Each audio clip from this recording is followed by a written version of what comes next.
Okay. This is going to be a future reference for people who are watching the VOD. First off, thank you very much for even watching the VOD version of this. That is very much appreciated. So I'm going to be trying to do this live at the moment and answering questions as is. If you have any questions after the stream is actually done, just comment them below, and I'll try to answer them as soon as possible. Of course, while I'm streaming, I can answer questions now, but wibbly wobbly time shenanigans. Anyways, I'm gonna get some stuff set up and get things ready. Also, I should have timestamps, I think. As long as I'm not lazy. There should be timestamps.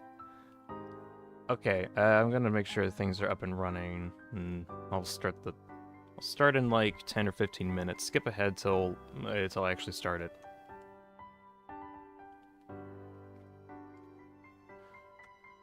Let's see. Joshua's here, says hi. Hello, Josh.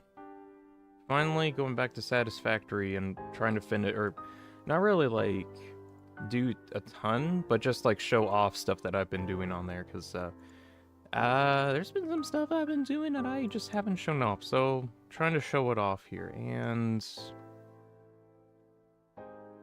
is it gonna work? Yeah, no. Oh, yeah, I gotta unhide. That. Wow, that was perfectly timed. Okay.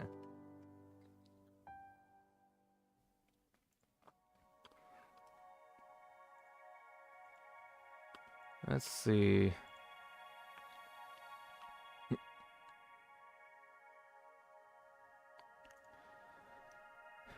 Let me see if I can announce that I'm doing stuff.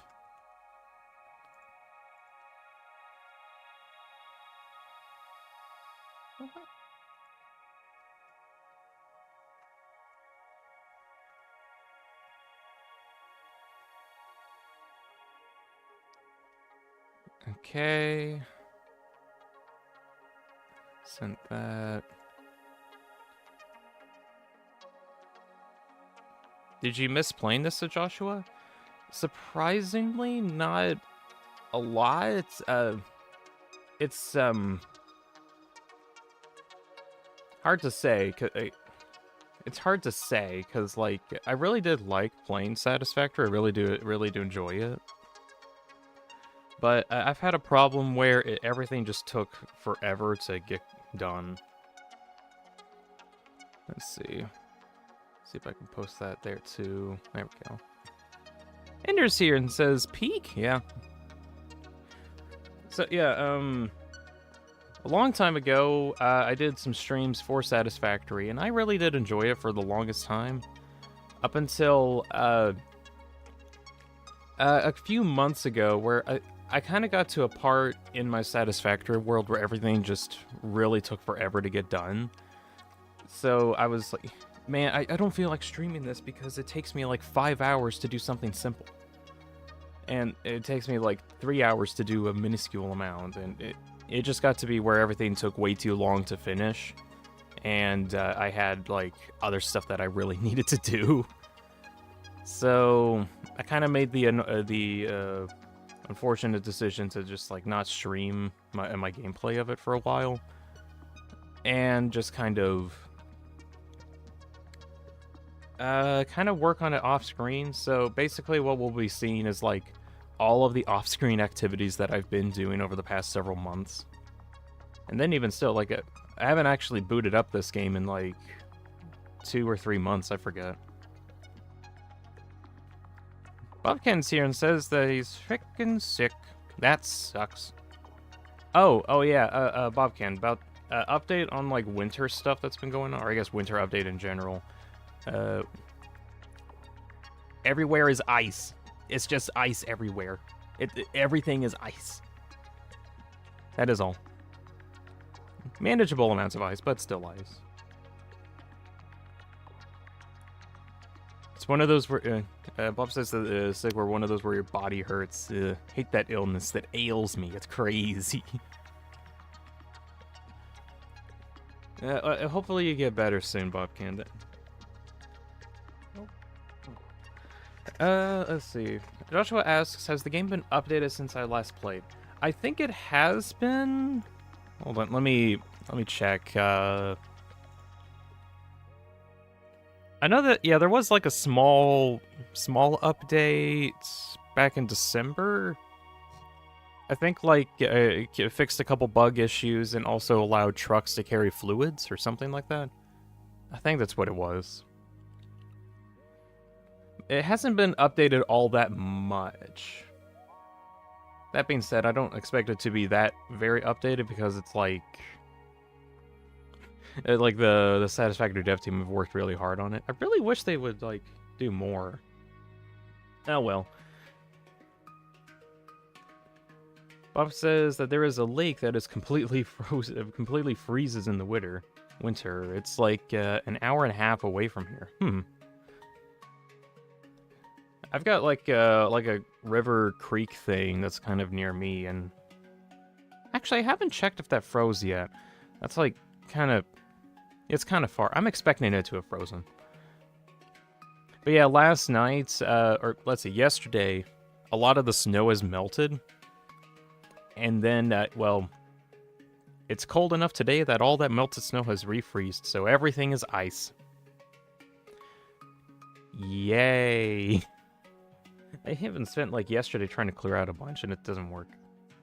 Joshua asks, how old is this game? Let me see. It's been in early access for a really long time. Technically, it fully released in 2024, but I'm pretty sure it's been in early access for way longer than that. I think like in 2020 or something like that. Actually, I'm kind of curious. Let's see, when... I'm gonna guess, if I look up Satisfactory trailers, then I might be able to see. Let's see, Satisfactory trailer. Let's see. The first reveal trailer of it was in 2018 for an E3 event. But I don't know if it went into early access at that time. It might have went into early access around 2018, 19. Might need to double check a lot of that. But the game's like... Thank you, Windows. Is like 8 years old, I guess? In terms of like development time, it took many years for the game to be developed.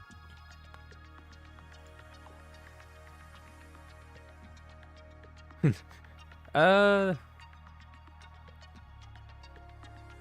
guess like some context for how I started playing this. Many years ago, when I was doing getting into YouTube stuff. Actually, can I like pull this up? It'd be very convenient if I could just like pull this up and then nothing explodes. All right. Pretty please, nothing explode. Pretty please.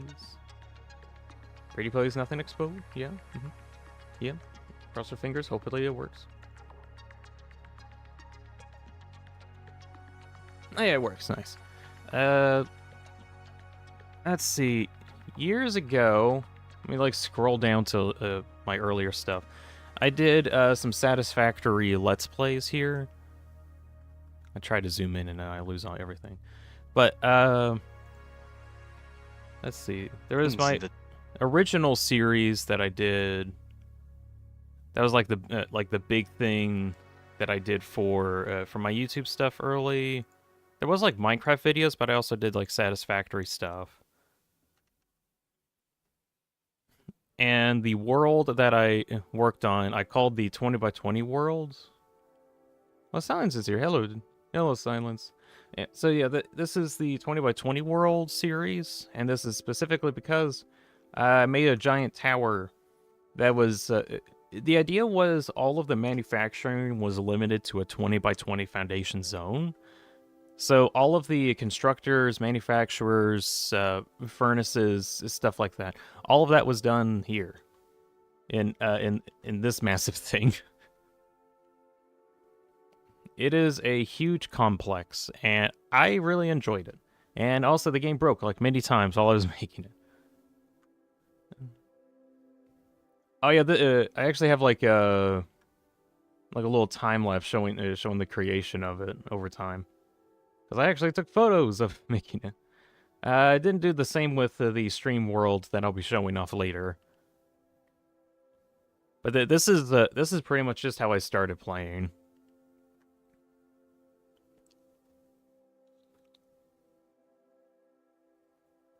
It does look very cool. I won't go too much into the actual world tour of the 20x20 world. I have like a whole video already on that. So if you want to check that out, just go on over to the 20x20 world showcase. I'll try to have a link in the description after I get done with this stream. But yeah, it's a pretty big tower. This goes all the way up to world limit too, or like the height, like whatever height limit that there was at the time. I think technically now you can go higher, but I don't have to worry about that too much. Pumpkin's gonna go take a nap. Okie dokie. I'm gonna play Satisfactory.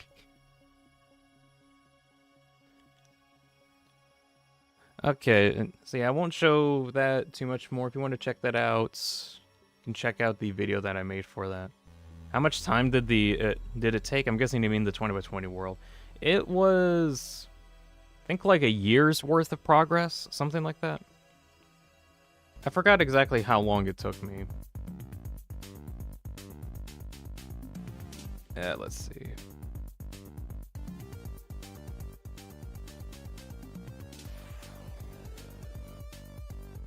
It took a very, very long time to actually get made, and I'm very happy with what it ended up with. Random Ultrakill fan is here. I will rip the atomic binding of plutonium atom. Also, stay hydrated. Oh, yeah, I gotta stay hydrated. Gotta drink some water.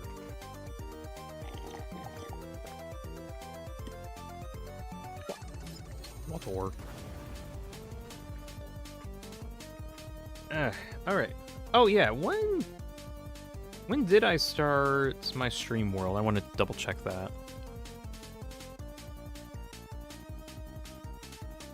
I'll start the actual tour soon. I need to check when I started. So many years ago, when I was getting into streaming, I was like, I want to do Satisfactory again, but I'm not entirely sure how to do that.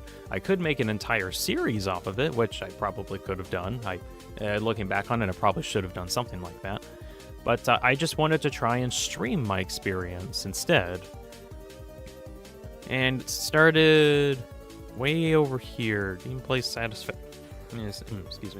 Satisfactory, which was back in June of 2024. So that was like almost a year and a half ago at this point. So I've been doing this stream world that I'll be showing off pretty soon for going on 2 years now, probably like year and a half more accurately. Also, the runtime, the whole game is really laggy. I have to play at like the lowest frame rate. Also, I have to play at like 24 FPS or something like that. Let's see, so the actual save file has 835-ish hours. It's probably going to be a bit more than that when this is done. It has gotten fairly massive over time. I don't know how many people have actually seen stuff afterwards, but there's like this whole area in the back that I was trying to complete, and I haven't actually shown that off. I'm gonna try to show things off in order of how they were made, or like when I was progressing on them on stream. So we'll actually be starting off the tour in a different location. Let me just head over to that. I'll more show things off as we go, but I'm trying to go chronological. Also, I use these hypertube launches in order to get around my world. Look at that city. I know it's hard to see because it's not dark, but it's like it's super lit up. Let's see. Okay, down here is where we started. Hypertube yee. This might take a bit. Apparently terminal velocity is very slow.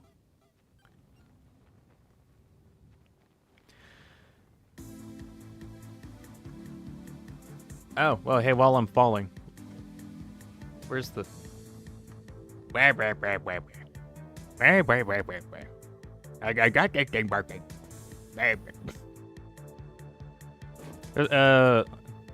Last couple weeks I did 20 hours later. Last couple weeks I did like a drawing stream and I managed to make this talking sprite thing. I think it's funny. I think that ended up okay. Right, behold, this is where the whole thing started, or my whole quest. This is my starter base, and honestly, I really don't need this anymore at all. Nothing is running at the moment. And there's times when I was like, man, I should probably dismantle this entire place, but then I was like, nah, I'll just build above it instead. So a lot of like future factories that use the ores of this area are kind of above it or around it or something like that. And this is a unique spot because it has... Also, there's like a lot of icons on my map. This is a unique spot because it has 6 pure iron nodes that are here. Which, for the early game, was really good, just so I can have, like, extra stuff, pretty much.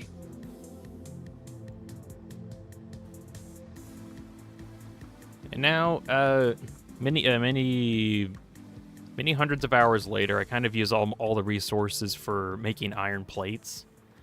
Because later on, I needed to make a bunch of singularity cells. I'll talk about it later. But basically, these needed like over 1,000 or so iron plates. So I pretty much used all of the iron here, as well as some plastic from a plastic rubber factory that's kind of over there. I'll show off in a moment, in order to make the iron plates. But anyways, I didn't feel like destroying any of my old stuff here, so it's around. Some of it's still active, some of it's not. This was an old storage bin area. This was before they added... Let's see, what was it? This was before they added in... Is it an organization? Yeah. The dimensional depots. Because before these depot things came out, which allowed you to access your inventory and get all the items without any hassle, unfortunately, you had to actually store everything in an area and then acquire it normally, like a pleb. Now we just put it in a dimension instead. What cool technology. It uses like a really overly complex sorting system where splitters have different stuff that it tries to sort out, and everything goes on like one big conveyor belt. Of course, eventually everything just backs up and it becomes an issue, but at the time it worked pretty well. All that was really made in here was stuff to get... Let's see, I think the most complex thing here was like automated control units. Let's see, motor... Here's the modular motors. I know the... Yeah, here we are. Here's manufacturers for the ACUs.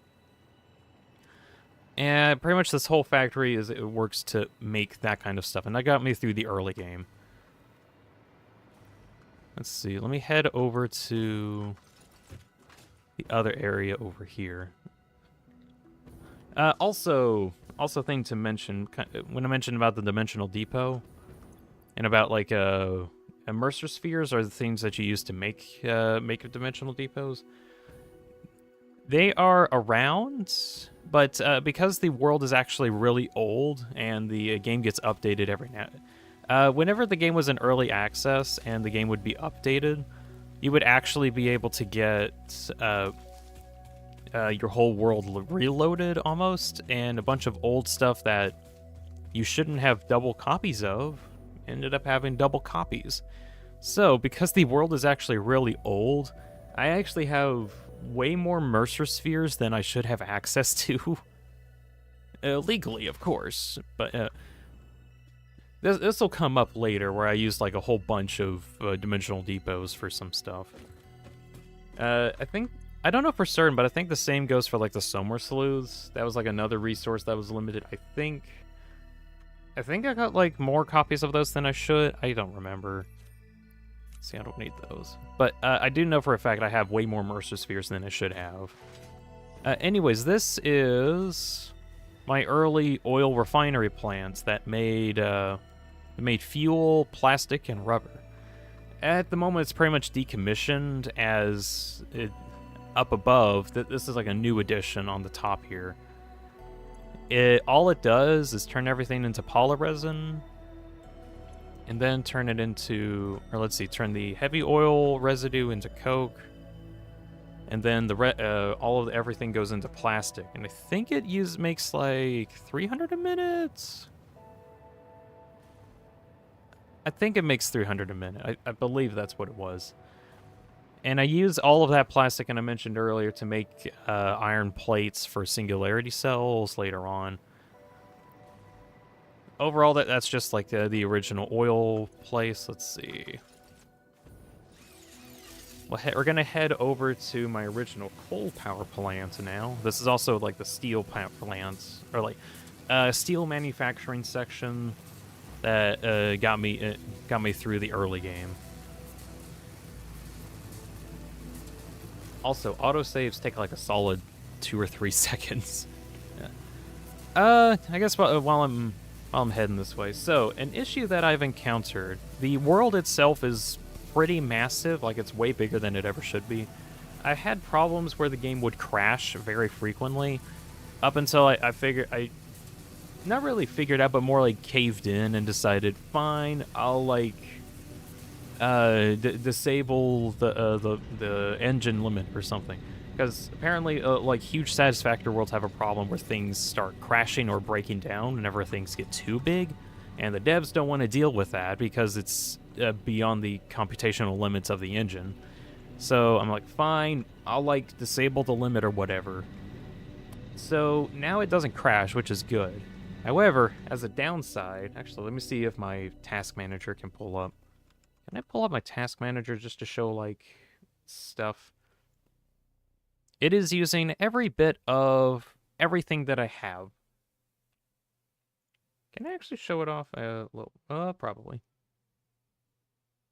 Yeah, I don't think there's any problem there.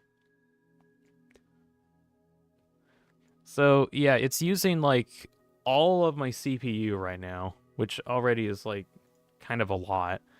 It's using half of my RAM at, like, 32 gigs. My graphics card really doesn't mind too much, because Satisfactory is more of a CPU-intensive game and not really a GPU-intensive. So my GPU does hardly nothing.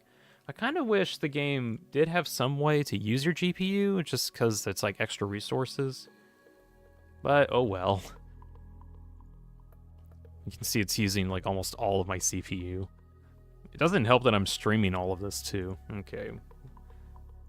That's just to also show my computer specs. Alright, so the steel factory, coal manufacturing plant too.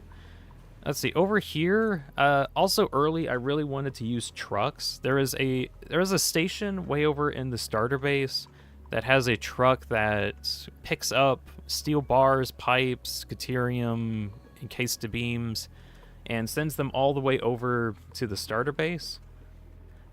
And let's see, that gets auto-sorted as well, and pretty much, basically this whole area here is for steel. It also has coal. Actually, the whole plant is still technically running, and it's still generating power. Oh, yeah, my power output. I do have nuclear factories, but, like, I'm only actually making, like, 600,000 megawatts right now. That's including the power boost from Augmenters. I have, like, 4 Augmenters. I'll show that off later. This whole world is really massive, and a lot of interconnected stuff. Yeah. But anyways, the original steel manufacturing plant just used like a bunch of boundaries. Oh, is that a creature? Hello, creature. I need excuse me. I need your guts. It's for a project later. Thank you. Thank you for your guts. So yeah, what was over here? Oh yeah, there was like some concrete getting made over here using some limestone. And then that was used to make the encased beams. And I think over here on top there was Caterium. Yeah. Because I guess there was an ore here. Yeah, there was an ore here. It's a really simple thing that just creates Caterium for AI limiter. Oh, actually, I need AI limiters at some point. Okay. AI limiters for like something else. Oh, whatever. But anyways, that's the steel manufacturing plant. I'm trying to think of like what else I did afterward. I think once I got the starter base done, I eventually went over to the desert. So I'll head that way next. Now, the desert does not look the same as what it was because there's a lot that got added. So I'll try to find some of this. This place seems endless. It really does at times. Okay, while the whole map itself is like pre-handmade or something, it is just so massive. Like I cannot express how big it actually is, really. So this is a little factory that just creates a bunch of oil for plastic, or turns oil into plastic. And that was for one area that I hope I can actually reach. I don't know if this still works well. Yeah, barely. Okay. I wasn't sure if I was able to even launch myself out of that mess. Over here is my second starter base, and this is like the beginning of this massive desert city that I wanted to make. The idea for this entire area when I began was to make a massive city with trucks and trains moving around and transporting resources in order to make like everything that I wanted to make. And well, it worked for a while until the trucks started lagging the game. Like, apparently if you have too many trucks and tractors and vehicles running around, it causes a lot of lag. And I found this out with like a lot of the other vehicles. Having too many of them just causes lag issues. Also, look at this guy. This guy doesn't even know where to go to the truck station. It's right over there. Get going over there. Get grief. Off it goes. I don't know, the AI for the trains and trucks are just really dumb at the moment. But the main thing that was being made over here was reinforced iron plates. I needed like tons of those. So I ended up making like this huge assembly array here. That. And I don't know how many is actually getting made, because these are like, I think using the most efficient recipe. It's a lot. I think like maybe 100 reinforced plates here, which is kind of a lot for the early game. I also have like a lot in storage here because I wanted to make a lot of them. Over here is like a little fuel plant. Yeah, like a little miniature turbo fuel plant. I believe I made this sometime later after I got access to more like turbo fuel production. Like I got compressed coal from something, some oil for fuel. And for all of the vehicles, I have like little gas stations that gets their fuel from this guy. Like he just runs around and just drops off fuel for everyone. Actually, can I like get on top of it? Yes, but I get ran over. Darn. The idea I had is I would use the one of the vehicles to move around, but I don't think that's going to be easy. Which is why I installed sidewalks. Well, kind of. Around the entire road, I have different lanes here. And I'm using the European style of roads where everyone drives on the left side, instead of the American style, which is on the right side. Was there a reason why I decided on that? Not really, it was just convenient at the time. So everything that's going towards somewhere is on the left, and everything that's going away is on the right. Yeah. That was the whole system I started with, and that's what I went with. Also, the whole road has these power lines that gets power to all of the different factories that all of the vehicles are connected to. And they also have these sidewalks for me to go on, because it makes actually transporting myself around a lot easier. It's not the best system, but it's okay. I did also preemptively plan for trains to be added on top of it. So you can see like some trains are transporting around. There goes one. He does something else. There was one time when I really needed to redo my entire train network. And Dean is European confirmed. It's not that I'm I'm American. I'm in America. It's just I actually kind of liked the left side of the road thing a bit. I swear it was purely because it was convenient at the time. And I just had to keep the system the entire way through, and there wasn't much I can do about that. Let's see. Oh, this is a steel manufacturing plant here. It actually takes like steel ingots that are made in a separate steel ingot factory, and converts them into steel pipes and beams that then have their own vehicles. Oh my god!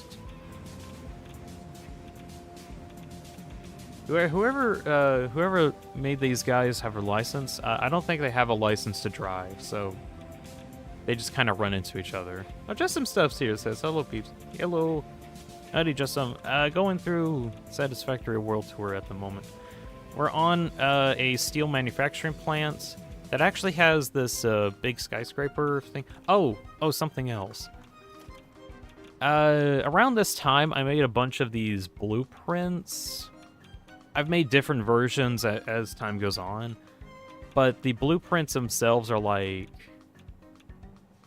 Let me just plop it down. Little lag, but oh well.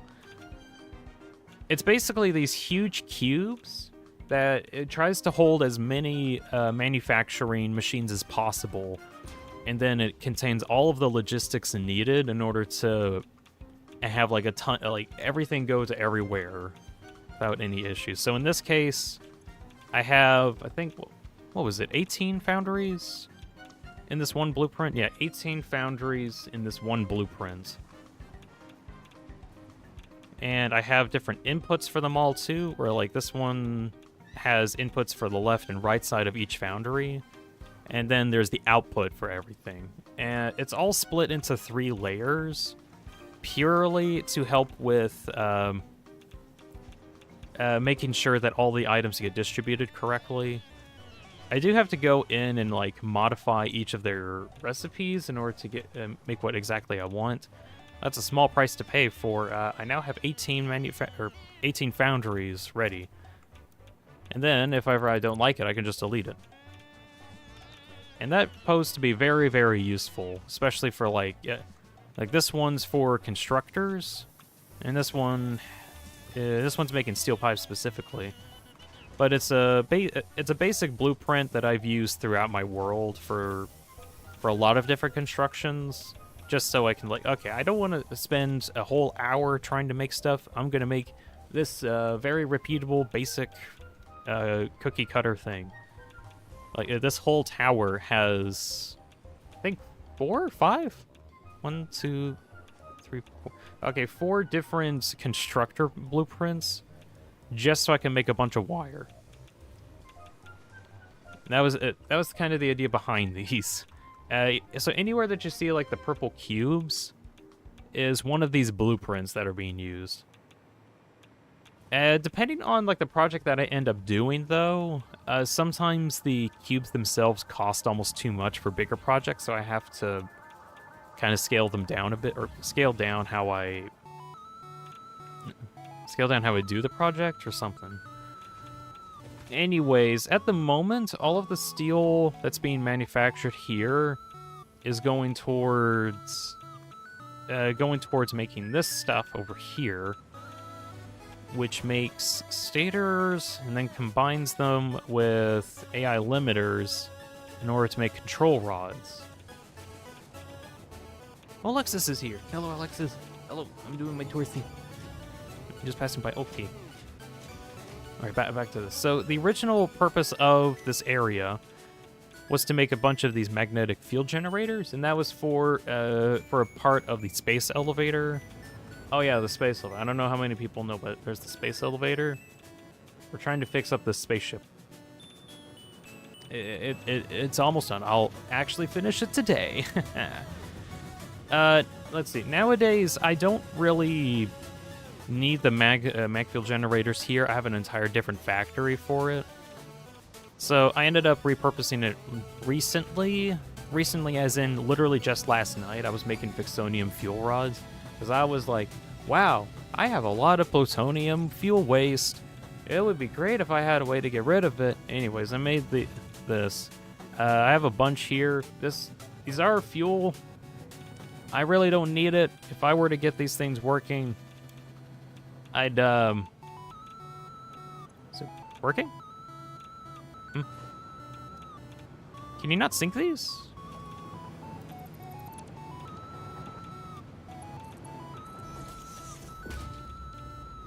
Oh, okay, I guess you can't sync these. You know, I thought you could. I really thought that you could, like, sync them and then get rid of them, and then you don't have to worry about them. I was wrong. Okay. I'll, just do this. Anyways, you make the Ficsonium fuel rods using plutonium waste. I have a bunch of factories for plutonium stuff. I do have enough storage available elsewhere that I can like comfortably store waste for like another 600 hours. I just wanted a way to get rid of it, I guess. Alexis says that he's going to be having a senior master class starting at lunch. A lady coming from local university. That's cool. Oh, that's pretty cool. And Just Himself says, I'll be leaving for a bit now. See ya. All right. See ya, Just Some. You have a really wonderful day. I'm hoping to get this done. Okay. I'm gonna try to stay on track because there's a lot to find, or like a lot to talk about. I don't think I can show off, or I don't want to show off like every single factory that's being used. Mostly in the context of like, oh damn, I guess that's it. Oh, so funny bug that I found. If you have fuel rods, something that's radioactive, and you store it in your pocket dimension, it doesn't realize that it's actually gone. Or, like, the game doesn't recognize it as actually out of your inventory, so you're still technically irradiated, which is a problem. Quick question. Is it weird that I put calculus in my book? Oh, no, not at all. I have calculus in my notepad. Is this...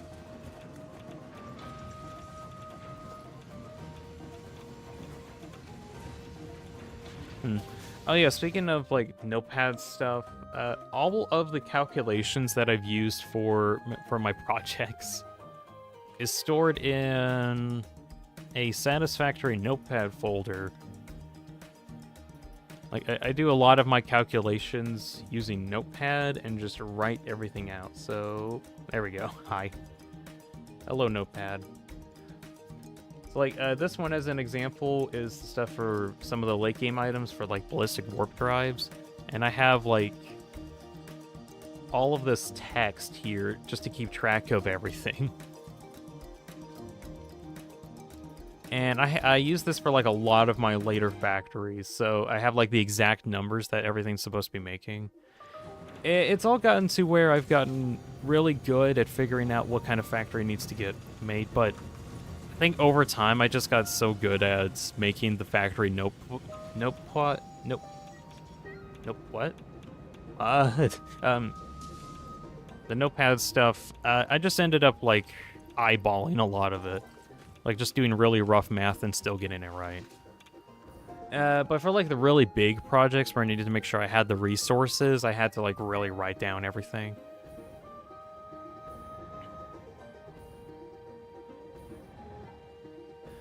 Let's see. Is that a... What was this for? Oh, yeah. So, one of the big project that I wanted to do, and you might have noticed it way over there, there's, like, a bunch of particle accelerators. I wanted to, the big goal was to get 60 items a minute for all the late game items. Or the idea was for all the late game items. Actually, it's for all the space elevator parts at the top that you see in the top right. I wanted to make 60 of those a minute, which includes the nuclear pasta. So I had to get like tons of copper powder throughout the entire world in order to actually make the pasta. So around, he will just randomly find some copper powder machines. Also, I'm going way over here to the outskirts of my desert factory because I actually have a aluminum power plant here, or aluminum manufacturing plant. Clearly, it's not here because I actually did dismantle this. I kind of regretted it afterwards, but I think I needed like the resources from it at the time or something, and I didn't have unlimited resources. It's complicated. But originally it took some bauxite.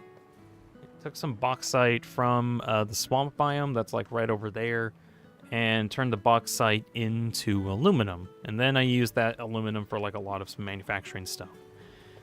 Later on, however, I ended up completely scrapping this and rebuilding a much bigger, better aluminum factory elsewhere. Let me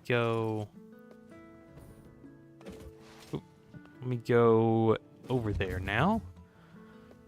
This huge aluminum factory that I'll be showing off very soon, it has ruined me in general. I really hate this thing. I hate it so much. I would love to completely rebuild it from scratch. Unfortunately, I do not have that luxury, because this thing took for ecking ever in order to make, and I don't feel like rebuilding the whole thing. You are now seeing it in view now. It is big. Observe! This is the entire factory. This is originally one of my bigger factories of the entire world. And, geez, the frame rate drops as soon as I enter it, of course. Also, there's this area on the side here, and this is for turbo fuel manufacturing, because I wanted to make turbo fuel. I got these. Alexis is going to go. Okay, see you, Alexis. You have a good day. But, so there was this turbo fuel power manufacturing plant that I wanted to make, and I got it done. It actually does look kind of good. A lot of the manufacturing here is actually to create the containers. So all of the iron plates and copper sheets that you see are to make the gray containers that are used to store the turbo fuel, and that I also have lined up like right along the road here. The idea was, like, as I was driving around, I'd see like all the turbo fuel getting used. Oh my gosh, the lag! I'm feeling it. I'm running at 20 FPS instead of 25. Maybe like 18. I don't know. I don't know at this point. Later on, even though I used the turbo fuel manufacturing a bit, I ended up adding on this aluminum power plant, or manufacturing plant here, that takes as much bauxite out of the world as possible. Like, it practically is the whole world's supply of bauxite, and fueling it into the manufacturing plant here. It is big. There's a whole factory near my third starter base, I'll show that later, that actually creates like thousands upon thousands of silica, and then it all gets transported over here. Originally, I had trucks drop off all the silica by like going through the whole desert region, but over time, tractors basically got very difficult to manage, So I ended up just using Mark 6 conveyor belts and transporting all of the silica over here instead, which ended up being more consistent and then just better in general. How much is getting made here again? It was like... I got little calculator numbers here. I think it goes up to like 8,000 silica a minute, I believe is the number that I'm going with. 8,000. And then I have this huge, huge whatever this is. The idea with this is, jeez, this isn't even blueprints. I forgot this wasn't even blueprints. This is just me placing down foundries like crazy. Ugh, I hate this so much. I was like, okay, I need to make a bunch of foundries for everything that I needed, but I ended up putting like 2 or 3 times the foundries that I need, and I didn't need to do all of this, but I did for some reason. I really don't know why I did.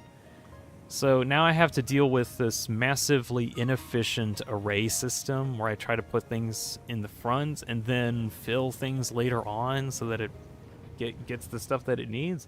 I hate it. I just hate it. I keep saying this, I just really hate it. So, to get the water, though, I needed to get a bunch of water for the aluminum production. And something kind of unique to my world is... Jeez, this is backed up, too. Is, I have these drones hooked up in such a way that it actually transports a bunch of water. If I go to my map really quick and enable drone ports, we can actually see over here... near one of the oceans. There's like a 200 drone ports here. Each of them are set to transport water throughout the entire world. I'll show that off later. I guess I worked on this before I did the massive aluminum factory. I think I did, yeah. Should have showed that off next. Okay, I'll show off the drone ports next. It is what I would call the crown jewel of the entire world, because it is pretty much the lifeblood that makes a lot of this stuff work. But anyways, the whole manufacturing here tries to make aluminum ingots, and then takes the aluminum ingots above it all, combines it with heavy mod frames that are made on a separate factory across the world, nitric acid that is actually made somewhere over here. Actually, no. The nitric acid is made above it, but it needed some nitrogen gas, of which gets dropped off on over here. Some trains pick it up. Let's see. I have a bunch of nitrogen gas containers here, and there's a lot of vehicles here, like some trains that come and just take some nitrogen, because they actually need it for like some production stuff across the world. So I kind of have an excess of nitrogen gas, so that's where I get that. But then the rest of it goes into the main factory, combines it with fuel. There's nitrogen gas and fuel here, and that gets combined way over there, and then we create used mod frames, which are then used over here, combined with... Shoot, were they combined with anything? Radio units. Oh, yeah. Radio units are also manufactured like somewhere across the world. There's a whole theme where I like make stuff across the whole world. Good grief. I think around in this area. Yeah, I think in this area is where I'm making the radios. I think that's what it was. Gosh. Anyways, the radios and fused mod frames. I think I'm making, what was it, 150 fused mod frames a minute. Ended up making like 150 pressure cubes a minute. You should not make this many, by the way. There's no reason to make this many. Except for me. Because I wanted to make 60 nuclear pasta a minute. So all of the pressure cubes are going over here to this huge manufacturing plant here. That the entire purpose is to collect as much copper powder as possible. And actually, how much copper powder is this? Let's see. I'm going to pull up one of my documents. Where is... Okay, is it fused frame notes? No. Heavy frame... No, where do I have my nuclear pasta thing? Oh, maybe it is in my ballistic warp drive note. Is it? Does it not want to show up? Okay. There we go. Is it here? I forget. R30 nuclear pasta a minute. No, that's in a different document. Yeah, good grief.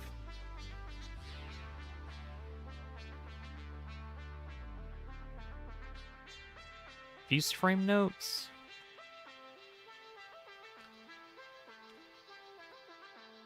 No, okay. I don't know where I have the exact numbers of copper powder. I think it's like 20,000 or something like that. It's a lot. Anyways, I have a bunch of these train stations here that actually pick up the copper powder from across the whole world. Pretty much anywhere where there's copper ore, and I'm not using it for any projects at the time, I pretty much convert into copper powder and send it over here. Also, it's not working at the moment because I just don't have it running. Actually, I'm going to go turn it on. It does drain like a lot of power. It's like one of the most highly drainable energy sources, so I have to be kind of careful with it. So one of the issues that I had was, even though I'm using like almost all the resources, I just generally don't have enough power to power it all the time. So I just have to be kind of cautious with how I use it all. I'll just activate that. Look at that massive spike. That is a spike there. That spiked up 100,000 megawatts. I think it should go even higher because the particle accelerators draw more power the more they're used. Also, this is my circuit breaker priority list here. All of my factories are hooked up to their own, or to like their own breaker, pretty much. The idea was that I had absolute control over what factories were working and what weren't. This one right here that I'm scrolling through was supposed to be for a nuclear power plants for like my plutonium reactors because I couldn't get them on all the time. But then it turns out every time that I turned one of these off, it would completely crash my power. Like the entire power network for some reason. I don't get it either. So I try not to touch this. But I do have stuff where I can turn things on or off depending on if I need to troubleshoot fixing things or not. Anyways, so now that this one is running, we can actually see like all of the particle accelerators at work. Working? Okay, kind of working. It should be working. Yeah, there we go. All of them are in sync. There are, I think, like 90 particle accelerators or 120 particle accelerators. I forgot exactly how many. I think it's 90. Maybe. But it takes like tons and tons of copper powder. It might look like that none of this is moving. That's because the frame rate is so slow. It is actually moving like thousands through it a minute. I'm trying to collect them and there's just too many. But yeah, all the copper powder goes into these machines and eventually creates nuclear pasta. And I get about... Actually, no, I think I have... Maybe I have like 180. I can't remember. But the original idea of it was to get like 60 nuclear pasta a minute. And there we are, 60 nuclear pasta a minute. It actually is like matching pretty closely. Which is a lot. It's a lot. I also have this area over here that creates thermal thrusters. Also at 60 a minute. So it creates these thermal propulsion rockets. And this is, again, using some resources that I manufacture across the whole map. It needs these cooling systems, modular engines, turbo motors, and fused mod frames. Mod frames made over in that factory. And across the whole world I have that working. Oh, You know what? I'm just gonna turn this on. Try to get some of this running. Mostly just to get like more of the factory working for the fun of it. I usually disable, or let's see, enable one of these awesome things just to keep manufacturing costs minimal. Because if I'm not careful, everything costs insane amounts of power. And then I'll never have enough power to do anything, and it's frustrating. But just for today, I'm going to see if I can get everything running. Yeah, I'm going to check my power really quick. It's getting there. I think it should be fine for the time being until everything turns on. Right, next step, I'm gonna go over to my drone ports next. Right, yeah, I'll go to my drone ports next. I wanted to go check out my my third starter base over there, the white rectangle, but I kind of want to go show stuff off in the swamp area next. So this is one of the greatest things that I've ever made, and I am very proud of this. This is the Omega drone ports. I'm terrible at names. But its whole purpose is to transport insane amounts of water throughout the entire world. And it actually does use a blueprint here, which I was able to make at some time. And pretty much how it works is that there's a bunch of these packagers that are overclocked to the max, and they package water and put it into these drone ports, of which I made sure all of them had different names, and then all of the drones that come back with containers need to then drop something off, so there's also stuff to unpackage them, right? No, not unpackage, just package stuff, because it takes containers that it gets and then puts them back into them so that it gets the water. Yeah, that's how it works. Jeez, the lag.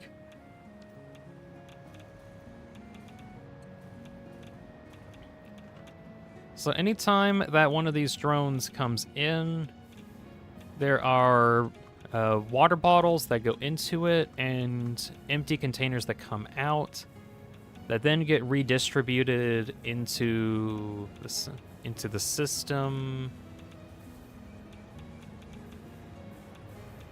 Gosh, this whole thing is such a mess, but it does work. I swear it does. It's worked everywhere. I also have these like buffer containers here. This one's for holding water containers. So if ever I want to input any water containers, I can just like throw a whole bunch of them into there. You can see like every now and again, one of them shows up. Sometimes whenever I get a new drone connected to the network, I have to put in a surplus of extra water, which I genuinely tried to automate getting extra water and containers into here. It just never works out because it always backs up. So remember when I mentioned that I have a bunch of excess Mercer spheres? Well, I ended up using this for a bunch of these dimensional depots. And all it does is just transport water bottles. Luckily, with the joy of how this works, because it just takes water... Or it takes... I need a bunch of containers, basically. Water containers, ideally. I have this huge storage area here that houses a bunch of empty containers. Way more than I ever actually use. But the idea of it is I always have empty containers that I can fill with water. And then the depots are here specifically so whenever I go to anything, I can just say, I want a bunch of packaged water. I can just get packaged water. And I think there's like 50 of these active because I get like almost 50 water balls a minute, which is kind of a lot. Normally, because like normally the depots only like upload one item a minute, but I have so many of them here that it fills up my depot like insanely fast. The main idea is whenever one of these water containers are not having enough water, I can actually just like input water into it without having to go too far. It's like that one also has like too much water, so I can kind of take that out and kind of mid-max where I want my water to go. I think I do have these other containers here. I think it was like an original idea to trying to get the water around easy. It's complicated. Also, below everything, actually, no, I can't. I don't think I can go that way through the floor. I have to go around. I have a ton of water extractors that are all overclocked to the maximum in order to get all the water that I need. And there are hundreds of these. There are literal hundreds of these, just kind of everywhere. There's a lot. Also, can I put these water bottles back into storage? It's already too backed up. I have so much stuff. Also, other thing that I had a problem with, how do you fuel all of these drones? That was a question that I originally had until I figured out that plutonium fuel rods, basically infinite energy. Not really infinite energy, but like all of my drone ports are using plutonium fuel rods as power. And I mean, it seems like a lot is here, and like, wow, I'm making a lot of fuel rods. No, I'm actually making like 3 per minute, and I needed like hundreds of them. But the thing is, and I can actually check here, the fuel used, or the amount of fuel used for a plutonium is so astronomically low. Like, just for this one alone, it uses only 2% of it for one trip. Or 4% for one full trip, like a round trip or something. So it is insanely fuel efficient. You can also put these into trucks, but I found that it's just kind of annoying because they still produce radiation. Drones, however, for whatever reason, don't produce radiation when they have these fuel cells in them. So I just kind of have them in there. And besides, I have like a ton of plutonium fuel rods just lying around, so might as well use them for something. So all of my drones are powered by plutonium fuel rods. Which is pretty cool. But yeah, throughout the entire world, I have drones that go to... Let me see if I can enable them. No, that's drone ports. Drones. Where's drones? Drones. There. Right. There we go. You can see like all the little drones buzzing around now. I zoom in and it's really hard to see because of all... Actually, can I hide resources? Hide resources. There we go. So now we can see, you can see a bunch of stuff. Oh, what's wrong with you? Copper supercomputer next to... shoot. I'm gonna have to check that out at some point. I've had a problem with... Okay, there's also another error over here. I think that goes to my home base one. That one's fine. That one over there I need to fix. I'll need to check that out later. That's the kind of stuff I've been doing for ever.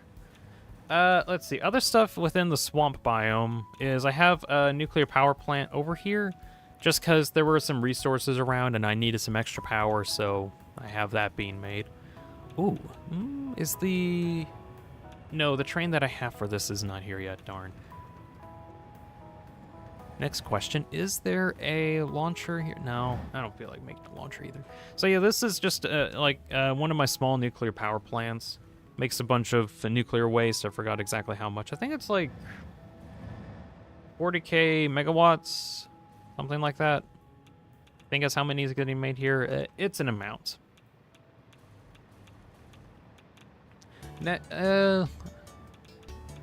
Okay, sorry, I'm just trying to think of where to go next. There is... Okay, I'm just going to go to, like, the next biome and just talk about that. It's really difficult for me to talk about a lot of the stuff in this world because there's so much that's interconnected that it it genuinely is kind of difficult. So I'm just gonna have to go like one biome at a time, pretty much. I need to get rid of a lot of this stuff that I have in my inventory. Hold on.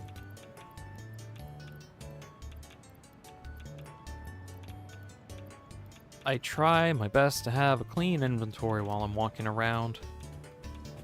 Emphasis on try. Alright, off we go. Next biome is over here. This is a rocket fuel power plant. I'm on a drone. So the rocket fuel power plant takes a bunch of sulfur and coal, combines it together into compact coal, and it uses a blueprint that is for assemblers, and this one has, I think, like 18 assemblers? Yeah. Combines it into compacted coal. And I think, yeah, I think I had so much extra compacted coal that I sent a bunch of it over to my main base, and that was to make some turbo fuel over at my main base, on top of the other turbo fuel that I'm making there anyway. But also takes like some oil, combines it with water that's using the drone ports, and I have a blueprint for this as well, where the drone itself has its own number, and actually, can I show this off? I forgot to show this off in the drone section.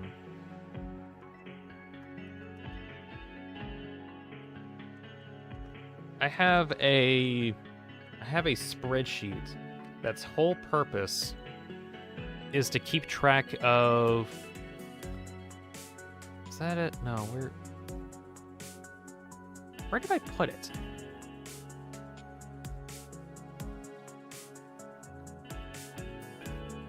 Did I put it in my satisfactory notes? I think I did.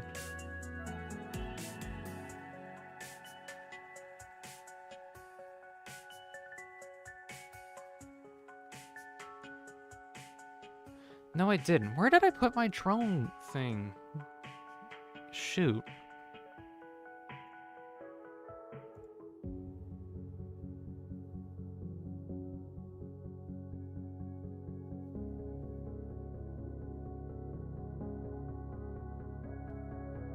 Oh, I might have been too far back.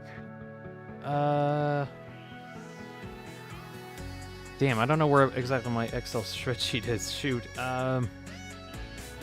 Okay, I had a spreadsheet specifically for keeping track of where all the drones are going and which one's being used. If I had that ready, I'd actually show that off, but I apparently don't have that ready. So that sucks. Anyways, I use like 200 different drones. Each of them have their own different number I can assign to the port. And I check the spreadsheet in order to make sure that I can actually like use one of the ports and connect it to one of these blueprints here. And it pretty much does what you would expect. It transports water here, takes the empty containers, sends it back to get refueled, and comes back in its cycles. Each one of these ports, I believe, transports about 350 water bottles a minute, which doesn't seem like a lot, and it really isn't. But that does kind of depend on like how, like the distance from the drone, like the Omega drone ports to any branches.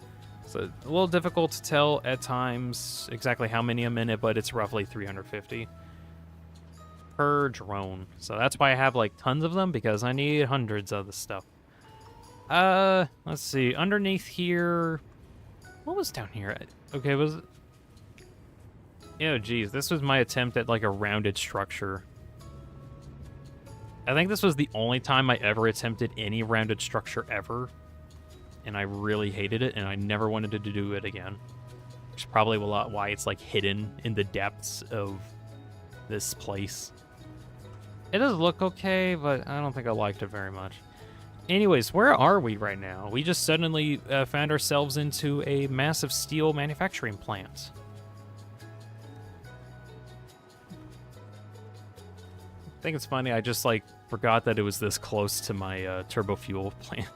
Anyways, this place is making heavy modular frames. I think at like, at 120 a minute, maybe. I forgot exactly how much. I do know I made like all of these here specifically to power the fuse frames that are over at the aluminum plant. So, which ends up being about 120. So I think that's how much is getting made. I wish I had like the actual notes right next to me in order to check, but I don't know where exactly the note is. Also, I guess the steel isn't getting manufactured fast enough for some reason. I don't know. I swear, if I were to remake this whole thing again, I would. I would really love to rebuild the entire world from scratch, but that would take for hecking ever. But, just kind of going around trying to find anything that's kind of neat. Oh, yeah, down here.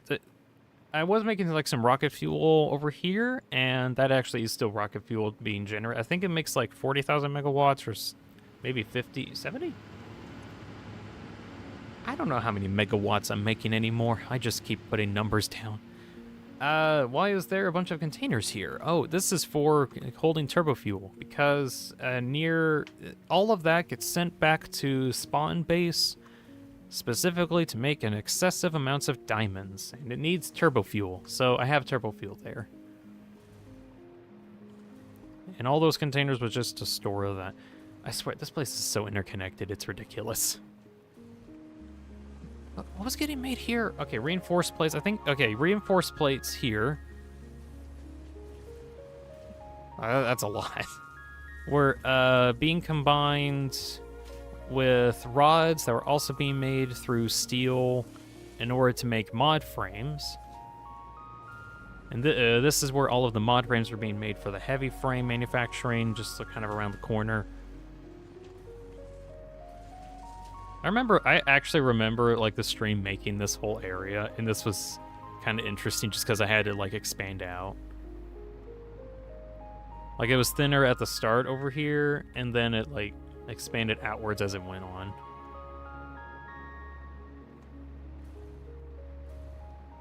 on. Hey, where do you go? Where do you, train, where do you go? I think it goes to area behind. I'm gonna have to go check that out. Supersonic Racers here says, hello, how are you going? How are you not what? How are you? Not going to be here for long. Doing good. Doing good in general. Trying to show off the Satisfactory World at long last, seeing as that I needed to show it off at some point. Thank you for stopping by, though. Shoot, what am I doing? What am I doing? Okay, I wanted a jetpack so that I could hold on tight. We're gonna take this train and go on to the next area because it's a ways away and I don't feel like walking or using other methods. So, train, send me. Yeah!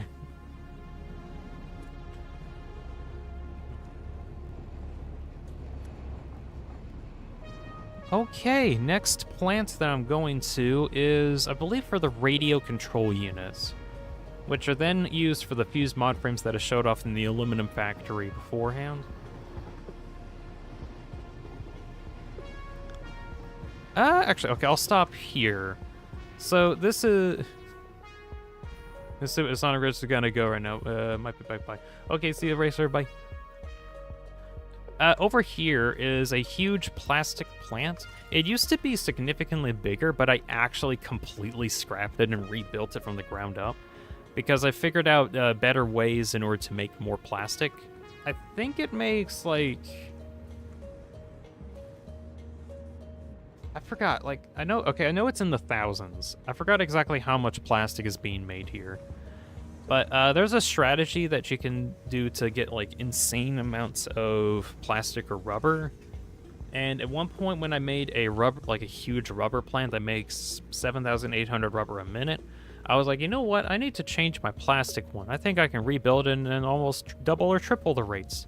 And so I did. So how it works is you take oil and you try to make as much heavy oil residue out of it as you can in order to turn into fuel by combining it with water. And I don't have this connected to my drone port system because I actually have water right next to me. This was an actual issue that I had where even though I had water next to me, I would use my drone port stuff. I just needed to redo that. Anyways, you combine water with heavy oil, and you can get fuel. Now, the cool thing is that you can basically turn your fuel into plastic, because you can turn fuel and rubber into plastic. But then you end up like doubling it every time you make it go through like a whole cycle. So what I have here is all of the rubber that can be produced from any resin that is like a residue over here. It turns into rubber and then made into plastic. And then the next stage turns the plastic back into rubber, but it doubles, which is why there's like more refineries. There's also refineries underneath. Like there's some more refineries underneath here too. But then it turns that rubber back into plastic at like 4 times the rate. So it has tons of plastic that's getting made here. And then I think like some of these are just for like any of the excess. Yeah. And I get, oh, I actually have like calculator here. 3,500 a minute, maybe 4,000. I'm gonna say 3,500 plastic a minute is what's getting made. And all that plastic goes onto this train, which, actually no, I think it does go to a factory that's over the horizon I'll go to next, but there's also some plastic goes to a train station up there. That's whole purpose is to send it to a different factory across the whole world in order to make modular engines, which I'll show off later. I keep saying that, like, I can actually show the entire thing instantly. I can't show the entire thing instantly, it's ridiculous. I'm waiting for my train to depart.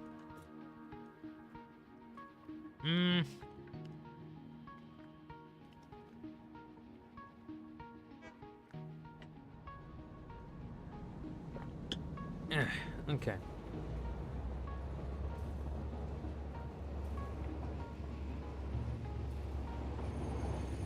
Next factory that we'll be looking at is one for the radio control units. That's what it was. This was at the time, I would say that this is like a bigger factory than the aluminum power or production plant that I had.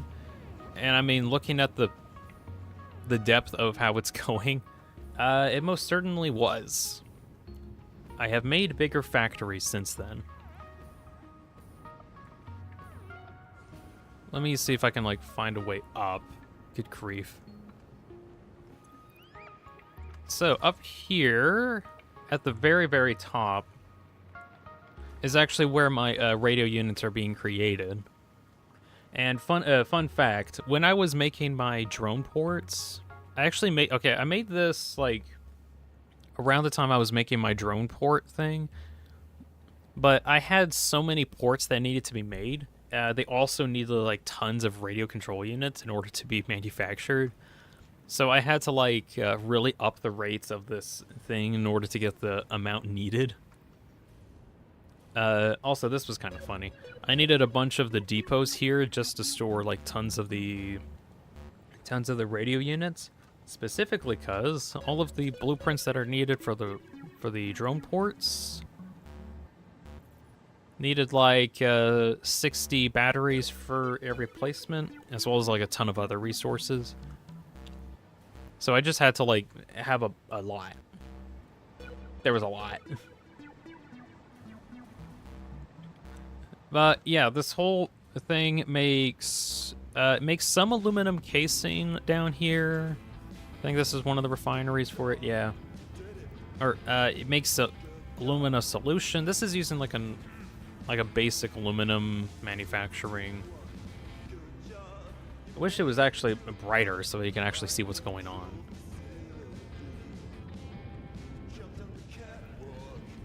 Oh well. Oh, there is this one part over here that I'm looking at that originally I wanted to see what I could do with the dissolved silica recipe. Cause I think I got this around the time like 1.0 came out, and I wanted to make something to do with dissolved silica because I wanted to try to figure out if it was worth it or not. From my experience, if you want like a lot of quartz and silica in one place, using dissolved silica recipe is really good. Otherwise, it's not very worthwhile because I think you get like the same amount. You get much more silica or much more quartz if you wanted to like use the raw quartz and turn it into one or the other. It's better if you want to do it like singly or like individually, but the dissolved silica is good if you want to do both. So that way I had enough stuff in order to actually turn into aluminum ingots. Combined with some copper ingots that I get from a separate factory in order to make aluminum casing that then gets transported over here. Silent says, is back, how's he going? It's alright. I'm showing off my radio factory at the moment. But the aluminum casing goes over to this factory that makes these heat sinks. And it's another one of these huge towers of blueprint constructor assemblies. And combines with rubber that... I think originally I had the rubber coming from the plastic factory way over there, but after I made my huge rubber manufacturing plant across the whole world, I ended up getting the rubber from that instead, and then pumping it into the system. Let's see. Okay, where does the Caterium get built here again? I know it comes from somewhere.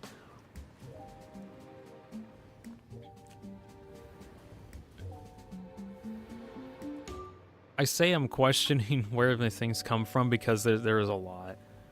Oh, yeah, I think over kind of in, like, deeper into the forest over there. Way out there, kind of. There's a bunch of Caterium ingots that are getting processed and then sent into the whole base that then get reprocessed into Quickwire that then get combined with silica and circuit boards in order to make high-speed processing, high-speed connectors, which then go to manufacturing the radios up top by combining the heat sinks, some quartz crystals, that's what I was using the dissolved silica for, and the high-speed connectors from below, and making radio units. I keep forgetting exactly how many.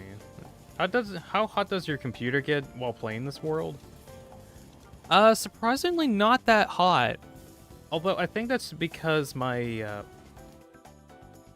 graphics card doesn't do a whole lot. It's mostly my CPU, and my CPU is liquid cooled, so I don't have to worry about heat. It is using like all of my CPU though. It doesn't help that I'm streaming this, so it's like using all of my CPU twice.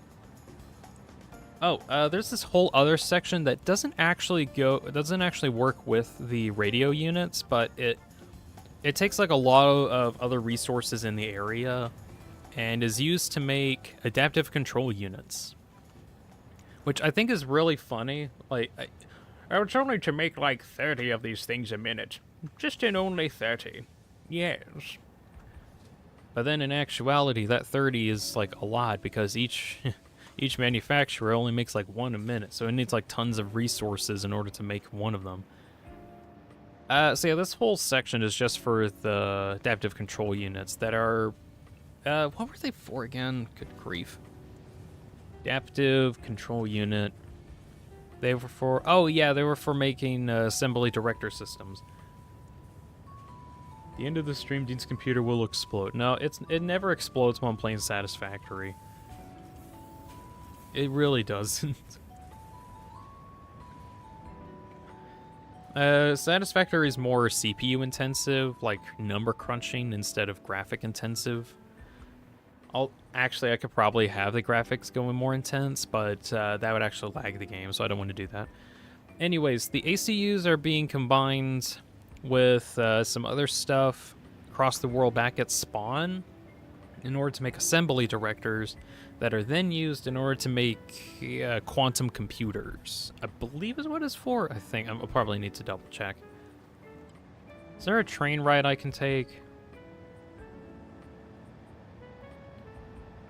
Excuse me, Mr. Train, are you going this way? No, you're going that way. What do you hold?